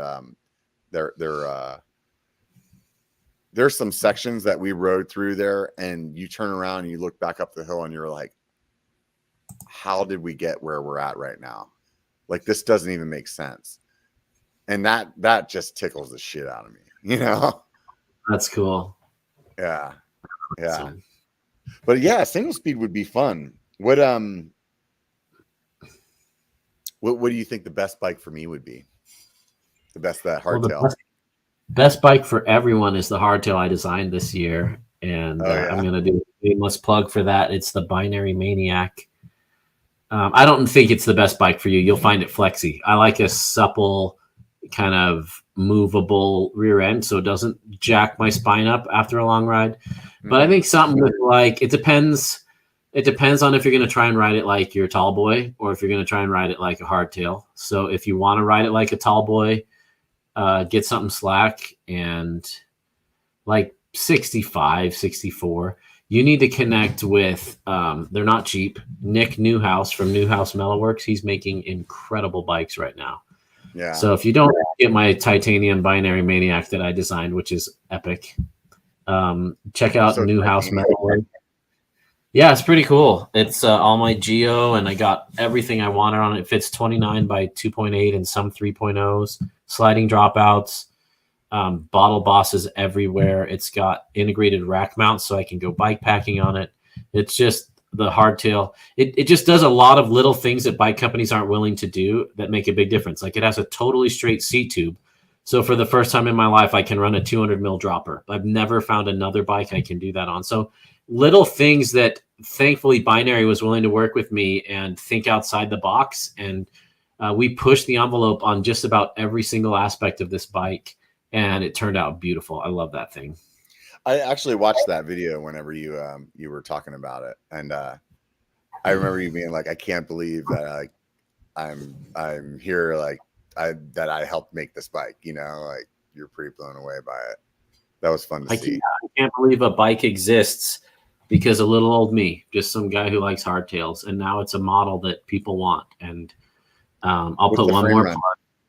It's 2,200, I think, which for Ty is outstanding. Most hand-built wheel frames are close to $2,000. So 2,200 for a frame. The Binary can work with you to build it up if you want, or you can just buy the frame and build it up yourself. But their orders are open until October 10th. After that, you're probably not going to see one for 6 to 9 months. So this is your chance if you want one. That's been the biggest frustration is they've been sitting at the factory waiting to be built for almost a year now. And we just can't create them fast enough there's more demand than we can get bikes out. And so if we'd had 200 frames sitting in the shop, they'd all be sold right now. But unfortunately, we have to we're at the mercy of those guys to build it and ship it out. And the bike shortage is still happening, even though things have gotten better. They're still not totally back to normal. Mm-hmm. You say you like it a little more flexy. I know that when I rode the what's the Ibis hardtail? The DV9. Yeah, Yeah. that one right there. Yeah. Oh, that is it. Oh, right on. I know Bike. the rear end on that was pretty flexy. See, it's way stiff for me, but that's why part of my consultation service talks about weight and how you're riding. And like, she's 115 pounds. She gets beat up so bad when she rides that thing. But someone over 200 pounds, no problem. It's great and not too flexy. So yeah, I will say the Chameleon was too stiff. Yeah, and those wheels too. Those reserve wheels are pretty stiff, and you add those to a stiff frame. But like when you put down power, it doesn't move and it just rockets forward, and that's cool. Yeah, that thing. But was it does. whenever. Yeah, but it beats you up like after an 8-hour day on a stiff bike. Like you will get beat up, and so yeah, because I was even riding that bike with those Knights. They're like 45. You know, those are great wheels, right? 2.8s I had on it with cush core in it too, because I was trying to do everything I could to make that thing comfortable. But it's still like you'd still feel it, man. That like I said, that was the main reason that I was like, I just want something to take a little bit of the chatter away, you know? Yeah, and I remember the aluminum one being too flexy for you. So somewhere in between those, I think would be the sweet spot. I feel like if I went back, that I would be happy with the aluminum. After my experience was like, that's where I really came away from that situation thinking like, I think that I would prefer aluminum hardtail over a carbon hardtail. I don't know. Do you have a preference? It depends on the bike. Like anything carbon will sell, and people are like attracted to carbon things. And so every review I try to talk about how stiff a frame is, because most people don't have a very good reference for, they've only ridden 2, maybe 3 different hardtails, and it wasn't with the same wheels. And so they don't know if it was their wheel set that made it ride soft or whatever. But being able to ride so many back to back with the same wheels, I really tried to let people know like, hey, this ride's pretty stiff. It'd be great for bigger riders. This might be noodly for people over 190. And so things like that. It really depends. Some steel bikes are stiffer than aluminum. Some like the most supple bike I've ridden is steel. It's a New House Hummingbird. That bike is magical, but guys over 200 are going to find it noodly. When they're just standing and sprinting, you're going to feel the rear end flex because of the amount of torque and power you're able to put into that bottom bracket area. But I let a buddy borrow it on a ride, and he's like, I literally forgot I was on a hardtail and started riding this like it was a full suspension, and it was so smooth. Granted, these were blue trails, and they were not too chunky, but a smooth hardtail is amazing. So a lot of people, they're shopping for bikes. They're looking at, well, for 2,200, which one's going to get me a GX derailleur? And what they should be asking is, for 2,200, which frame is going to give me the best ride feel that I want for how I'm riding? Who cares if it comes with a garbage derailleur? That's easy to fix. Fixing a frame is not easy and not possible. Yeah. New one. I always tell people that too. Like, you don't see it as much as you used to. Like, remember back in the day, they used to always have like 3 different models of frames, and it would be like the lowest model, like didn't have, whatever all the different specs would be, or like, and I used to always tell people like, get the best frame that you can, because all that other stuff, it breaks. This is mountain biking, and you're going to replace all of those other pieces. So like, get the frame, the best frame that you can, because that's, at the end of the day, that's the heart and the soul of it, Totally. But it's easy to get compared on that spec sheet because it takes a little bit more information and knowledge to compare geo and ride feel and all that. And if you're not able to ride bikes because they're never at demo events, what can you do? You do the best you can with what's online, but man, it's tricky. Yeah. I'm having a hard time, like where I'm at in my, like, I have so many preferences on parts now that I don't feel like I could go out and buy a bike off the floor anymore, and I think because of that, it really makes my recommendations to people biased. It's hard for me to tell people like, yeah, just go buy this, and because and then it makes me like locked into my, how do I say this? Like, it's really hard for me to portray that to somebody. Like, yeah, for me, if I bought that bike, I'm going to take the brakes off. I'm going to take the dropper off. I'm going to take, it's like, So then they're like, so that's not a good bike. And I'm like, no, it's a great bike. You should totally buy that bike. But I'm just telling you, like, Yeah. I don't know. Do you find yourself Yeah, like that? Not really. I'm okay with just about any brakes. I don't like the stamped rotors for Shimano's, the really cheap rotors. Mhm. I do have my preferences for my personal bikes for sure, but if the frame's good and the fork's good, I'm pretty happy with just about anything. Although a good wheel set will completely transform a hardtail. Yeah. Definitely. Or do you like the newer wheel sets that have kind of like the built-in flex to them, or do you prefer one that's a little stiffer, or what do you enjoy there? I love the flex. Yeah, every wheel says they're flex. They're they have vertical compliance, but lateral stiffness. But you can't trust what's on there, and so finding wheels that do have that compliance and kind of a deadening feel. It's kind of like Redding Cush Core, how it kind of deadens the trail a little bit and acts like a little bit of suspension. On a hardtail, a nice soft wheel can help. But what about you? Could you feel a difference between those nights and when you went to the reserves? Well, I never had reserves, so but I do. I use Envy a lot, but I think the reason that I use Envy is because I weigh so much, and Envies are known to be really stiff wheels. But for a 250-pound dude, a stiff wheel for a 170-pound guy is like a totally different wheel, So that, to me, those nights were really compliant. Like they were really soft like, very soft. Yeah. And I think they didn't bother me as much because I wanted them to be compliant to like make up for the lack of suspension. Yeah. But on like if I had a wheel set like that on my normal like full suspension bike, I would not be happy at all. The first time I rode those, who was it? Is it King Creek or something that had those? They were one of the first ones that had the real flexi, or Revel or something like that. Yeah, Revel's done it. Chris King, Revel, Evil, and Atomic all use that fusion fiber rim technology, which is made in the US. That's supposed to be more. I don't find it to be super soft.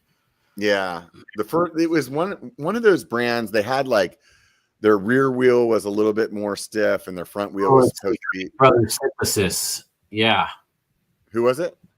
Crank Brothers Synthesis wheels. That's what it was. I knew it was a C. That's what I was thinking. Yeah. And the first time I rode those, I was on a demo bike in South Mountain, and I hated it.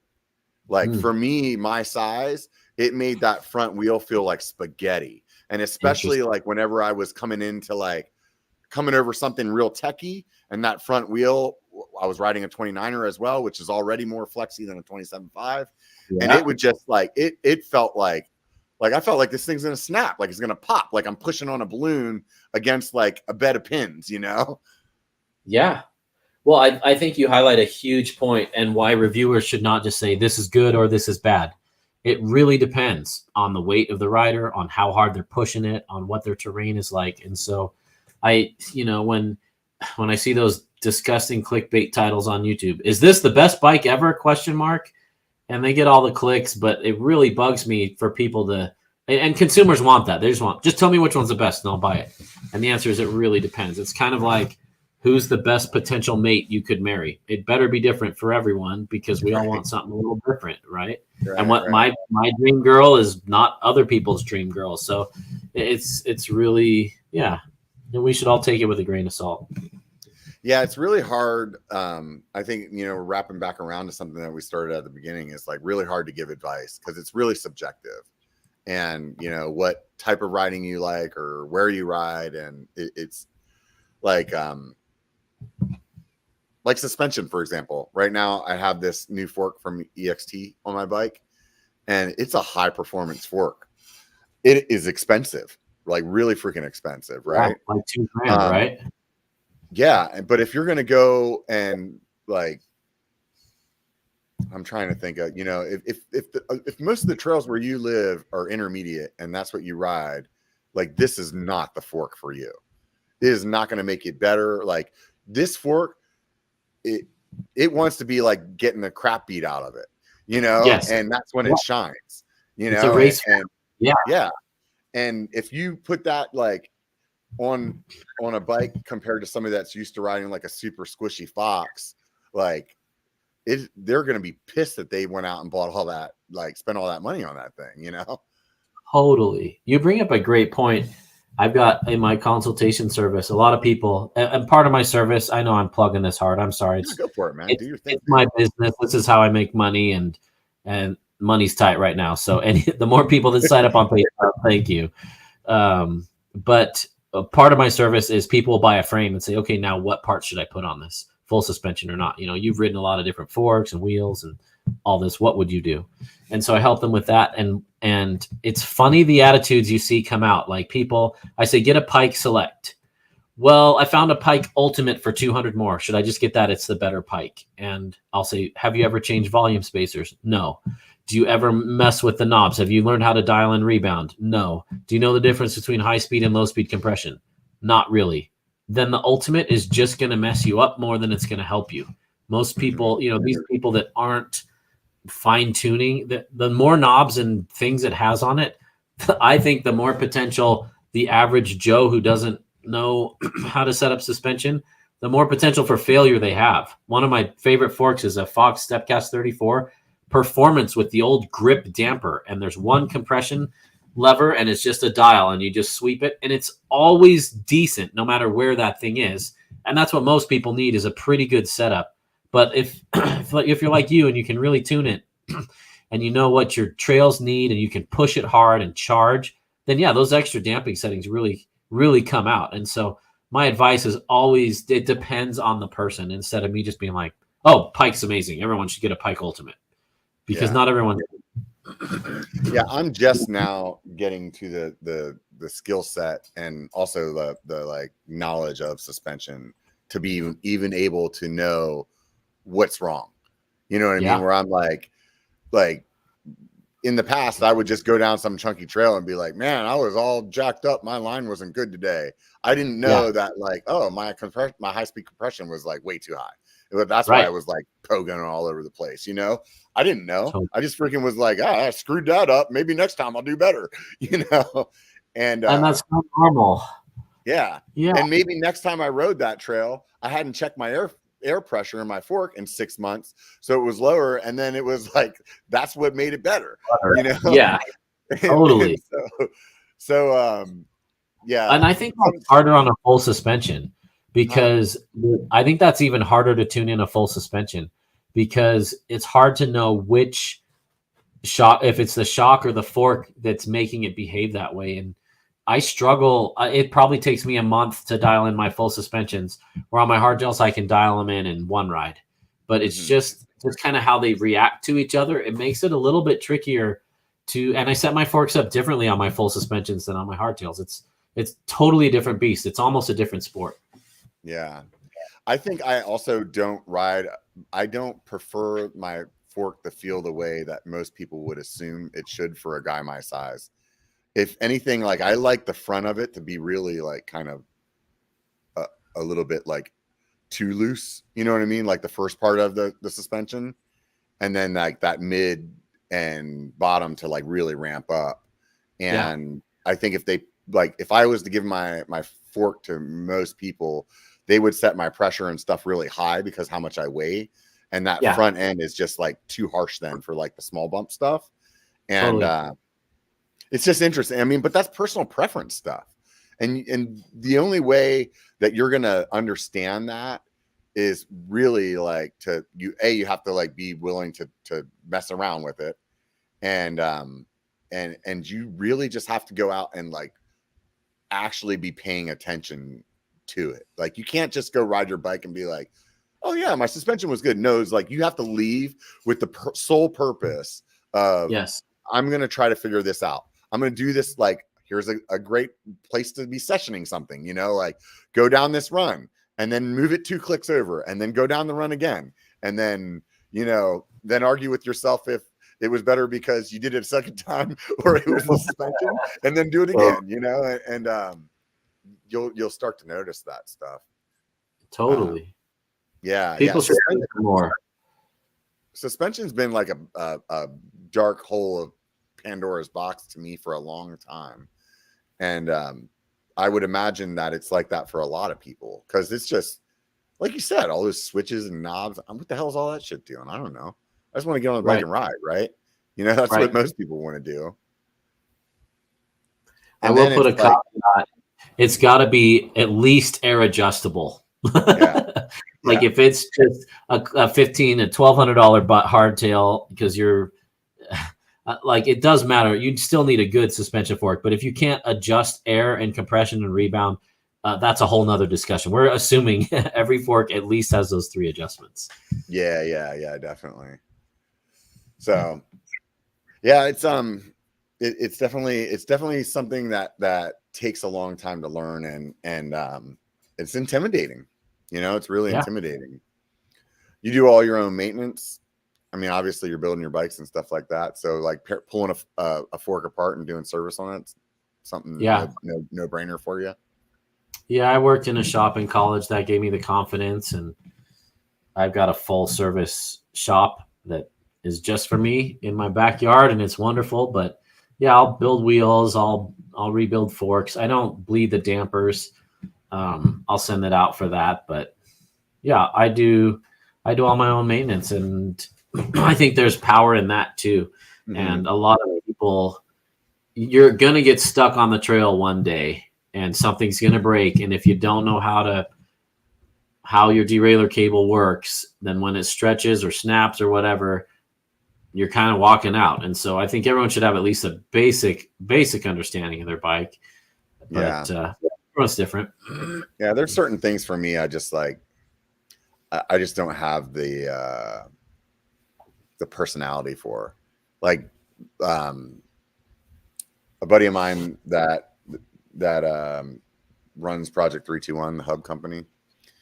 He was like, I'm going to teach you how to build a wheel. And I lasted like 5 minutes.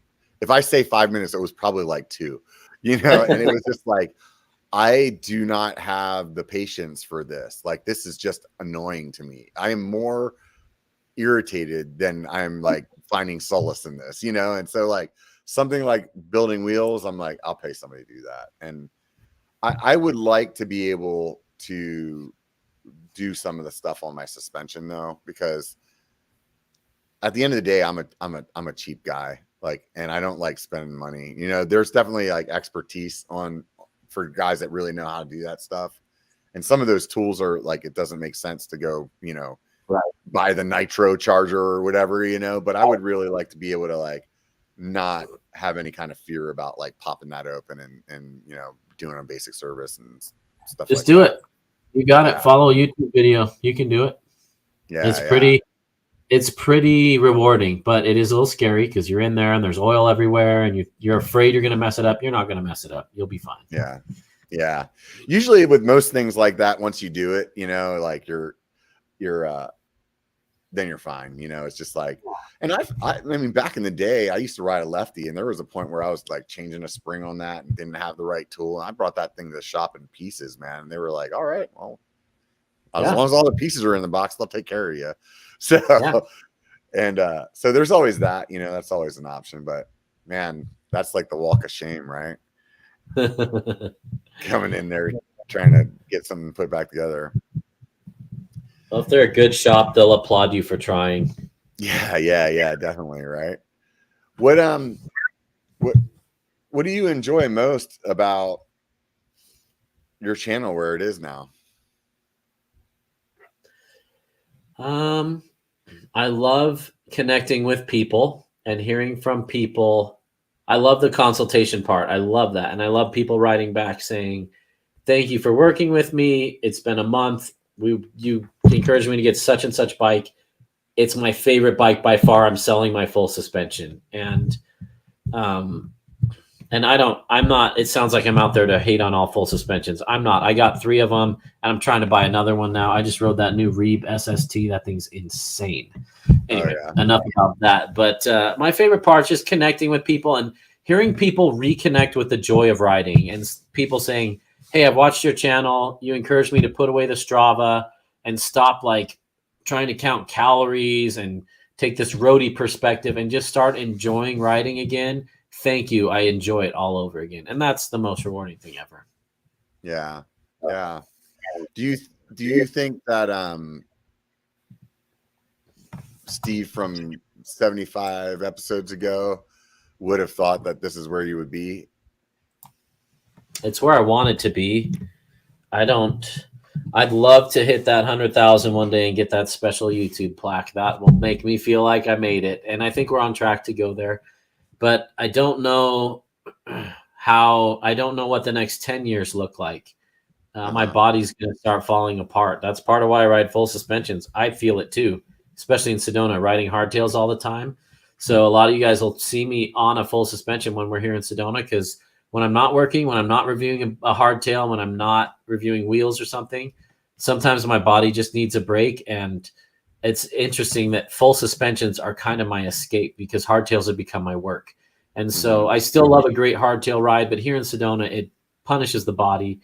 And so when I'm on vacation, I'm often riding my full suspension just to get that different flavor, where I'm a little bit burned out of hardtails doing it every single day. I still love them, but you'll often see me on the trail on a full suspension to protect my body more than anything. Yeah, I saw Colorado Kid in the comments earlier giving you crap that he saw you. Yeah, I think that was him that said, saw me cheating on my hardtail. Yeah, and last week, powder bike, I only rode full suspensions. I rode for a video. I cleaned the whole enchilada up and down the whole thing on a hardtail, no dabs. That was one of the worst days of my life, but I wanted to prove that it could be done. But at the end of that video, I said, I will never, ever ride this trail again on a hardtail. It's just too brutal. Can be done. It's way less enjoyable. And so all weekend, last week in Moab, I was on full suspensions the whole time because it suits the Moab terrain. So I'm not disillusioned to think hardtails are perfect for everywhere. They're not. But they're sure a heck of a lot of fun on greens and blues and some blacks. Yeah. What yeah, that's interesting. What's your favorite trail there in Sedona? It changes every week. Yeah. Like, I don't have a trail on lockdown that I just know. We have 200 miles of trails from town. The furthest trailhead away is 25 minutes if I'm pedaling my bike. So my car gets no miles on it. Everything connects. And I coach on my high school NICA team, and we ride a different trail just about every time. That's twice a week. It's so fun working with those kids and helping them have a passion for riding. But we literally ride every different trail. The double black diamonds, I only ride about once every 4 to 6 months. Those are less fun for me. I can do them. It depends on who I'm with. But and I've cleaned them all on the hardtail.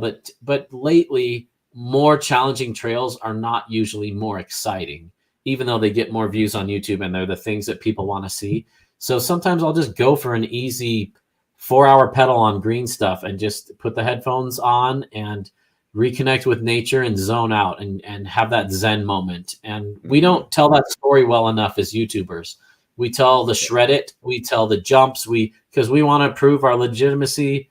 We want people to think we're worth listening to, that we shred.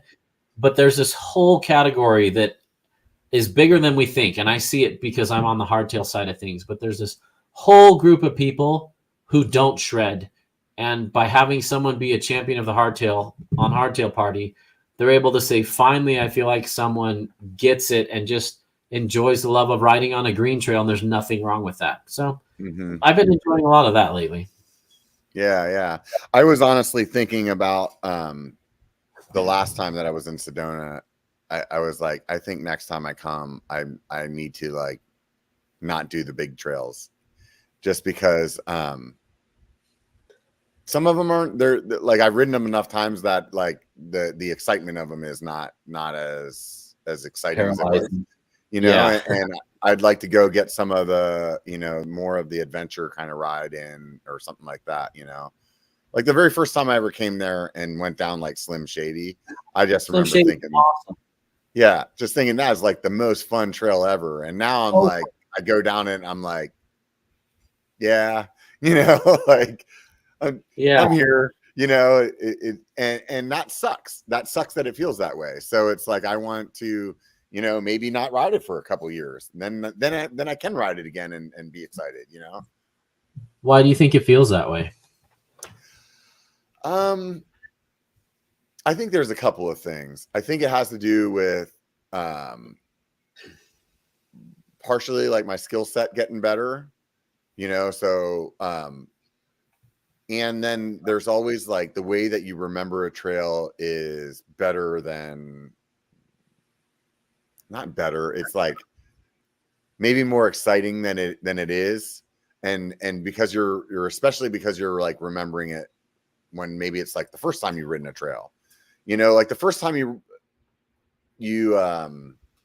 ride a trail, it's just like the downhill segments are so long, and just like everything is like you just really remember all that good stuff, and I think that part of it is that with Slim Shady, where it's just there was things that were more intimidating to me whenever I first rode it, where like those little step downs, and stuff like that, they seemed like man, there were these huge drops all the way down the trail, and now I'm just like, yeah, there's like a couple speed bumps along the way, it's like and not to be like, oh, I'm some badass, because I'm definitely not like you're a great rider shredder though, like there's plenty of guys out there way better than me, and that's okay though, come across that way, but no, you're a great rider. That's what it comes down to, I'll bet you'd enjoy it more on your tall boy. Yeah, I think the last time I was out there, I think I was riding my tall boy, because yeah, I was, because I lent my Bronson to Unprofessional Kyle, because his bike was like broken. He had my Bronson the whole time that we were there. I will say that some of the stuff that I rode, the tall boy I was underbiked, like riding that tall boy on what is it, Highline, like I was definitely like, oh yeah, I'm using all of the fork, like that's a good thing. Yeah, definitely. But I know what you mean. You definitely don't have any like. I'm sorry. Go ahead. I like being underbiked, though. I'm a weirdo. I'd rather be a little underbiked and use it all up most of the time than be overbiked and never touch the last 10%. But I'm a weirdo like that. No, and I think like when I bought the tall boy, that for the most part, I kind of still have that like almost that hardtail kind of mindset with it. I'm always trying to like take that bike in places that it doesn't necessarily isn't the best decision for. Right. But the way that I can tell that I like am underbiked is by like how beat up my body feels at the end. Sure. So like when my shoulders are just waxed, I'm like, oh, that's because I'm using all this suspension in my arms to like make up for the lack of suspension in my fork, Yeah, and totally. You feel, I don't know, maybe it's just because I'm like mid 40s now or something. Like I can definitely feel my body in a way that I didn't feel it when I was like in my like even just early 30s, where it was like, yeah, whatever, man. Yeah, totally. So, I'm feeling it. Yeah. How much do you ride? I want to give a shout out to Leo real quick in the comments. He's a buddy of mine. And yes, ground control is a great trail. How much do I ride? I ride 4 hours a week with maybe 5 hours a week with the high school team. And then usually another 3 or 4 hours for filming videos. But I spend a lot of time in the shop building stuff, and I need to change that. I need companies to start sending me complete bikes, not just frames. Mm-hmm. Do you think that's just a matter of you actually saying it, or do you think that? Because I was thinking earlier when you were saying like, I mean, I feel like your channel is established enough that you could be like, yeah, send me the frame or send me the bike and $500 or $1,000 or something like that, and like that's what it costs to be on my channel now. Because like you are definitely like the staple, like the place that, as far as I'm concerned, anybody's going to go to look for like hardtail advice. That was the goal. Thank you. I need to get to that point. It gets a little tricky getting paid to review. So what I'm going to do is when I get there, I'm going to charge them to have the first look. That's not a review, that measures the geo, that looks at the angles. It just highlights everything about that bike, and they'll get a free review after that. So that's where I'm going to have to go. But it's funny. Some companies are like, hey, we'll give you an industry discount and you can buy a frame for 20% off. Yeah. I'm like, oh, thank you. Like, I'll put 80 hours into this video that'll get you 50,000 views, sell 200 of them, and I get to do that for the low price of $800. Like they've never been on the YouTube side of things. So it sounds like I'm totally a princess, but they don't get the amount of energy that goes into it. Well, not only that, but on the other hand, it's like, so if that's what you do, you're going to have 100 bikes and I know how to put it in, like, yeah, that's great. You'll give me a discount, but like, I don't want to buy every bike that I'm trying to do a video on, Right. I've got 20 hardtails right now. My Maniac is my dream one. And I've got a couple other dream ones that I've convinced the companies to let me keep, and I'll always have those, but I'm not searching for a better hardtail. I'm just out there to review them to help other people know what a specific bike rides like. And it's kind of a pain when a frame comes in. And I know this sounds so whiny and first world problems. When you listen to the Pink Bike podcast and what Mike Levy and Kaz and those guys say about how sucky it is to pack up a bike and box it up and send it back to the original person, like that probably takes 10 hours a week for me of just tracking labels and packing it up and making sure I have the box the right size. And so there's a lot that goes into it behind the scenes that people don't say. So I think some of these companies think I'm just trying to get a bike for free, but some companies are amazing and say, you've put us on the map and we're expanding now because of your channel and the attention it's gotten. So they roll out the red carpet. They say, any frame you want, it's yours.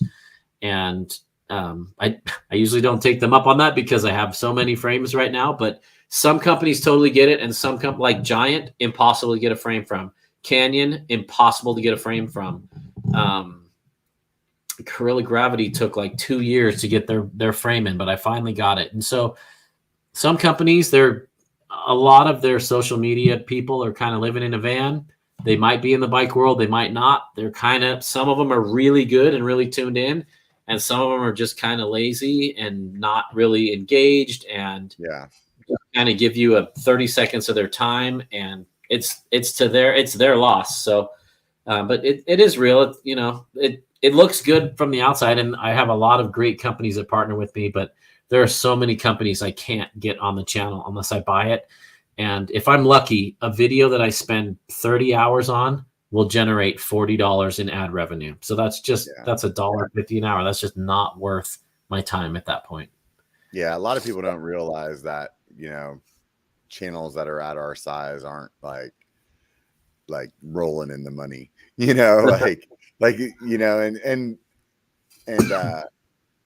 it is what it is, I think you did a great job of explaining where you're coming from and whatnot. So I love my job. It's fun. Yeah, man. I mean, honestly, like this is not my full-time job, would I enjoy it to be my full-time job? Probably. You know what I mean? You'll get there. Yeah. Who knows? And if not, like I think for me, what I've really come to I've come to a point where actually I don't care if I get there. Like I am just gonna start like accepting that, like, or not accepting, but like embracing where I'm at. Like this is really cool. Like when I first started, I remember saying, like, if I do these videos and I make enough money to like buy one bike part that I was gonna buy anyway, then I feel like it's worth it. Like that was my goal when I started, was buy one bike part. And now, I have parts that I'm like, oh man, I got to put that thing on my bike because I got to do this thing. And you know what I mean? Yeah. So like, I think that if this is where I'm at, like this is the most success out of YouTube that I get is where I'm at right now. This is still a pretty rad place to be, man. I like feel like I'm part of the bike industry. I'm like part of this like really cool YouTube like community, and I'll do it until I find something else that I'm disinterested in. I've always told my kids, like, do whatever you're passionate about. Like, it doesn't matter how much money you make, just do what you're passionate about, and the money and all that other stuff, it'll work it out. And I've been like, kind of like refocusing on taking my own advice lately. It's like, you know what?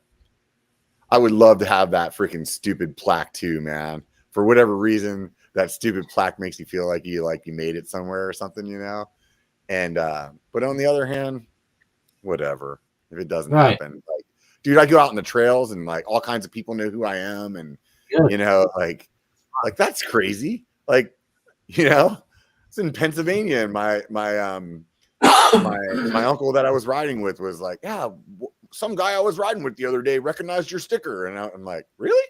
You know, like that's weird. You know. Well, props to you. You've done a great job with your channel and the podcast. It's so much more work than people understand, and I applaud you. And it's always a pleasure to connect with you in person and on the podcast as well. You've done a great job. I'm really proud of it. Yeah, you guys as well. I mean, both you and Tess, you know, are both like making it happen, being parents at the same time, and I mean, still you're finding time to go out there and coach kids that aren't even yours. That's rad, dude. Like, I feel like that's, you know, that's something you should be proud of. You know, you're going out there and doing something like that. I think the best I can do for the community right now is build illegal trails. So California for you. Yep. All about illegal there. Yeah. So why did you choose titanium for your bike? If built right, titanium can have the ride feel of steel, which a good steel frame is nice and supple. Titanium's lighter than steel. It's about 1.5 pounds lighter, and it doesn't rust. It kind of tarnishes a tiny bit, but you can't see it. And so when you scratch it or something, you buff it up with a Scotch-Brite pad, and it's back to normal. Like it's kind of what hardtails are all about for me. A bike that 20 years from now you can still throw in the back of your truck, buff it out, and just keep riding. And so, yeah, and that's what Binary does. They only do Ti. And so I was thrilled because my favorite bikes are titanium, most of them. But yeah, you get lightweight, durability. You can control the ride feel, never rusts, doesn't need to be painted, easy to touch up. I think it's just a really neat material. Yeah. It's a little bit harder to work with though. Like it's harder for them to build with Ti. 100%. That's why it's so expensive. They have to fill the whole frame with argon when they're welding it, or the welds will get contaminated from atmosphere on the inside, and your welds will break and not be strong. So it's an extra $300 in argon for the welder just to weld it, just in materials. And yeah, it's a little bit extra work. It's an exotic material. It's expensive to buy. It's kind of a space age material, but you don't need titanium to enjoy a hardtail. I don't want people to think that, but if I'm building my dream one, it's going to be Ti. There you go. You got me interested. I'm gonna have to go check out the website and see if I can pick one up. Before we get going, one of my favorite kind of like little series that you guys did over there was your Clunker series. Talk to me about that. Yeah, I have 2 videos filmed that I haven't edited yet that have just been hanging over my head with all these bikes I have in for review, but it's coming. But you know, if I weren't doing reviews all the time, I'd do more of those videos. We all got the same exact bike. Is a Clunker coaster brake 27.5 rigid fork single speed. It was like $400, and about 10 of us got them, and we all rode the same trail together, and we had an absolute blast. One of the funnest days on a bike. And our whole objective was to point out that it doesn't matter what you ride, you can have fun on a bike. And so, you know, most of my cranks cost more than that whole bike, and I had more fun on that bike than a blinged out bike. And then the next part that's coming, I haven't released it yet, but we all modified our bikes. And so some people added gears, some people added forks. I added brakes, and then we all painted them. That's coming. But we did another similar one too that was a $300 bike challenge where everyone had a budget of $300 for the bike purchase and any repairs. And then we all took them out on a trail. And that was second favorite day on the trail. That was so much fun.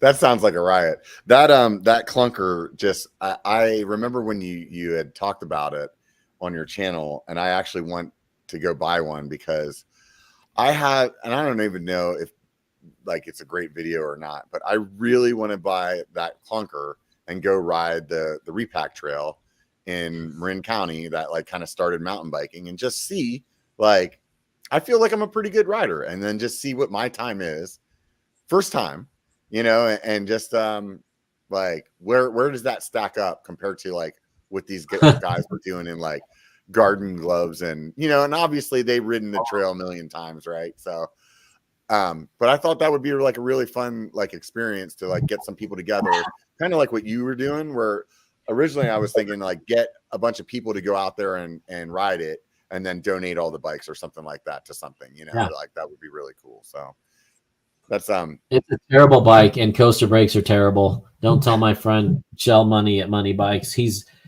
a coaster brake fiend. He's awesome. But like I started developing severe knee pain after that ride and it still hasn't gone away. And it's been like 2 years. And just not being able to pedal backwards and reposition your feet and having to stand on the back one to brake is it's really tough. And so I think you should do it. I'd love to see it. Yeah. I thought it would be fun. And then maybe, probably do another run on the full suspension just to kind of see where that puts you at, but yeah, I thought it would be really fun though. Plus that's like that bike, it just looks rad, for like a round the town kind of bike, or something like that. So, yeah. My problem is my garage isn't big enough, right? So I know, right? definitely see you know what kind of person you're hanging out with when you open up the garage and there's like freaking bikes on every part of the wall. You're like, oh, this is what this guy does. And so I'm sure my neighbors think I'm freaking crazy or something. Well, we are. What's your next dream bike? If you could have any bike right now, what frame would it be? Non-Santa Cruz. I'll make it harder for you. Now you're gonna make it harder if it's not a Santa Cruz. I was really for a long time thinking about building a titanium gravel bike, and not because I have some like great reason of like why a tie like feels this way or that way, just because I really think they look sick. And like when you pair that titanium with like a bunch of black parts, and it just looks super clean. And I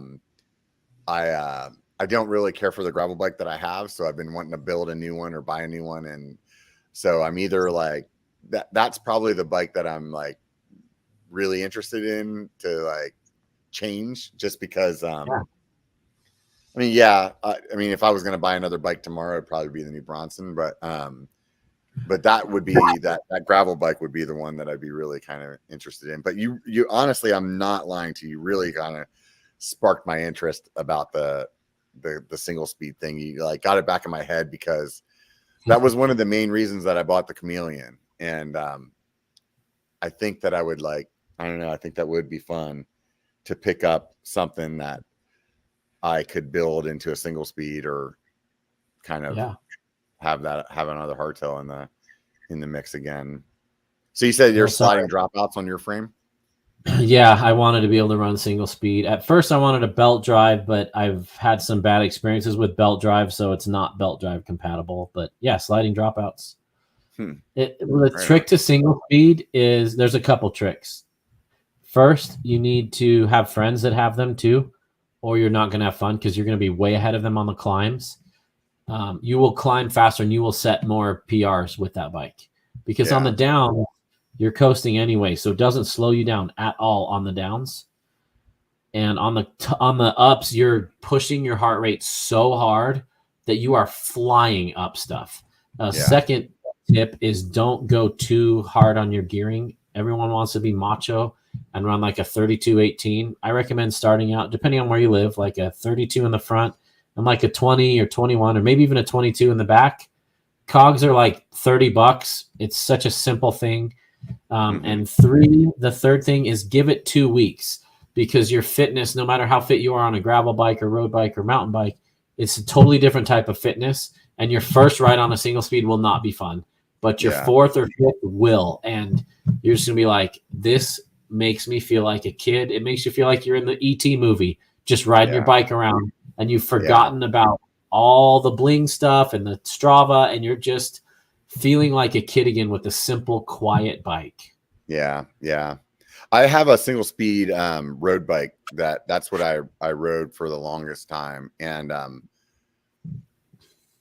while I was riding that bike, I definitely understood where the passion comes from, you know. And like That's you a were saying weird. about people climbing quick, man, I know like when I'm out on our local mountain bike trails and you'll hear somebody like huffing like they're, you know, running for their life, and then they just zip by you, and it's like you don't hear that motor whine, you just see that they have no derailleur, and you're like, oh, that's a single speeder, and holy Yeah, shit, that dude's moving quick. totally. So I'm not Yeah, one of those guys, but I do like it for the simplicity, and it's fun. It's yeah, addictive. It's not the same as not shifting. A lot of people say, "Oh, I just ride without shifting." Getting the weight of the derailleur and the cassette off of there, and getting that cable gone, and getting the option to bail out, it just changes how you yeah. ride the bike. So fun. Yeah, I would say even because like whenever I bought my gravel bike, you know, it has gears on it. That was the whole reason I bought my gravel bike. And when I first started riding that, I'd be like, oh, I'm just not going to shift. I'm used to riding in single. But like the having no option to shift changes things. Like Totally. because your brain is like, this has to happen. Like they're Right. like they're you know like you know there's if you have gears, there's a certain point where you're like, this sucks. I can push this button and it's not gonna suck anymore. You Yeah. know? Totally. So I don't feel like I don't feel like there's anybody out there that has the discipline to actually ride a geared bike like a single speed and get the same experience. I just don't like maybe you can for a short amount of time, but I don't feel like you could like overall. Agreed. That's Agreed. just me. Well, dude, it's been 2 hours, man. I really appreciate you. I know you got a little cold coming on, and you still pulled through, came out here and chat with me for a few hours. So Always. that was awesome, dude. Every time we hang out, I wish you lived closer. Ditto. I need to get back out there, and we need to ride Granite Bay or Downeyville or something else together. I can't wait till we get to ride again. Yeah, definitely. I mean, I'm sure I'll be down there probably for the Sedona Mountain Bike Festival. So maybe I can come in town early and we can ride some of the less popular trails before everybody gets around. That's a good way to do it. It's a zoo. If you've only ridden Sedona during the fest, it's a totally different experience. So come Yeah. early or stay late. Yeah. I usually end up spending some time in Phoenix, but maybe I'll just come in early and go to Phoenix on the tail end or something. Yeah, Phoenix is rad too. There's good trails out there. Yeah. Nonetheless, dude, like I said, really appreciate you taking the time to hang out with me. Those of you guys, if you haven't checked out his channel before, go over there. Even if you're not into hardtails, like Steve said, this guy is like a very knowledgeable bike dude. So you get over. I think in the show notes, I say he's a bike nerd. Like there is a lot of knowledge that comes out on all of his videos. You'll learn something every time. And you're an entertaining guy, real down to earth, as you can see from the last 2 hours. Check out his channel. Check out his wife's channel too, Dusty Betty. If you have a lady into riding, shoot her over that way. If you haven't hit subscribe and you're watching this on YouTube, hit subscribe. And it's really not that hard. Just push the button. If you enjoy what you saw, hit the thumbs up. Helps the algorithm show it to other people. Those of you on the podcast, be like the dude from Texas that wrote the review the last time. And so when I go back there and look again, there's a new one, because every time I see a new one, I don't know why the reviews on the podcast, it's like different than a comment, because I think you have to go a little bit more out of your way to make that happen. And it really means a lot to me that any of you guys would sit down and take time out of your day to do that, help support the channel. So thank you very much. Thank you to all of you guys on Patreon helping out there. And at the end of the day, there's only one thing you need to remember. It only takes a bike to be a biker. Get out and be one.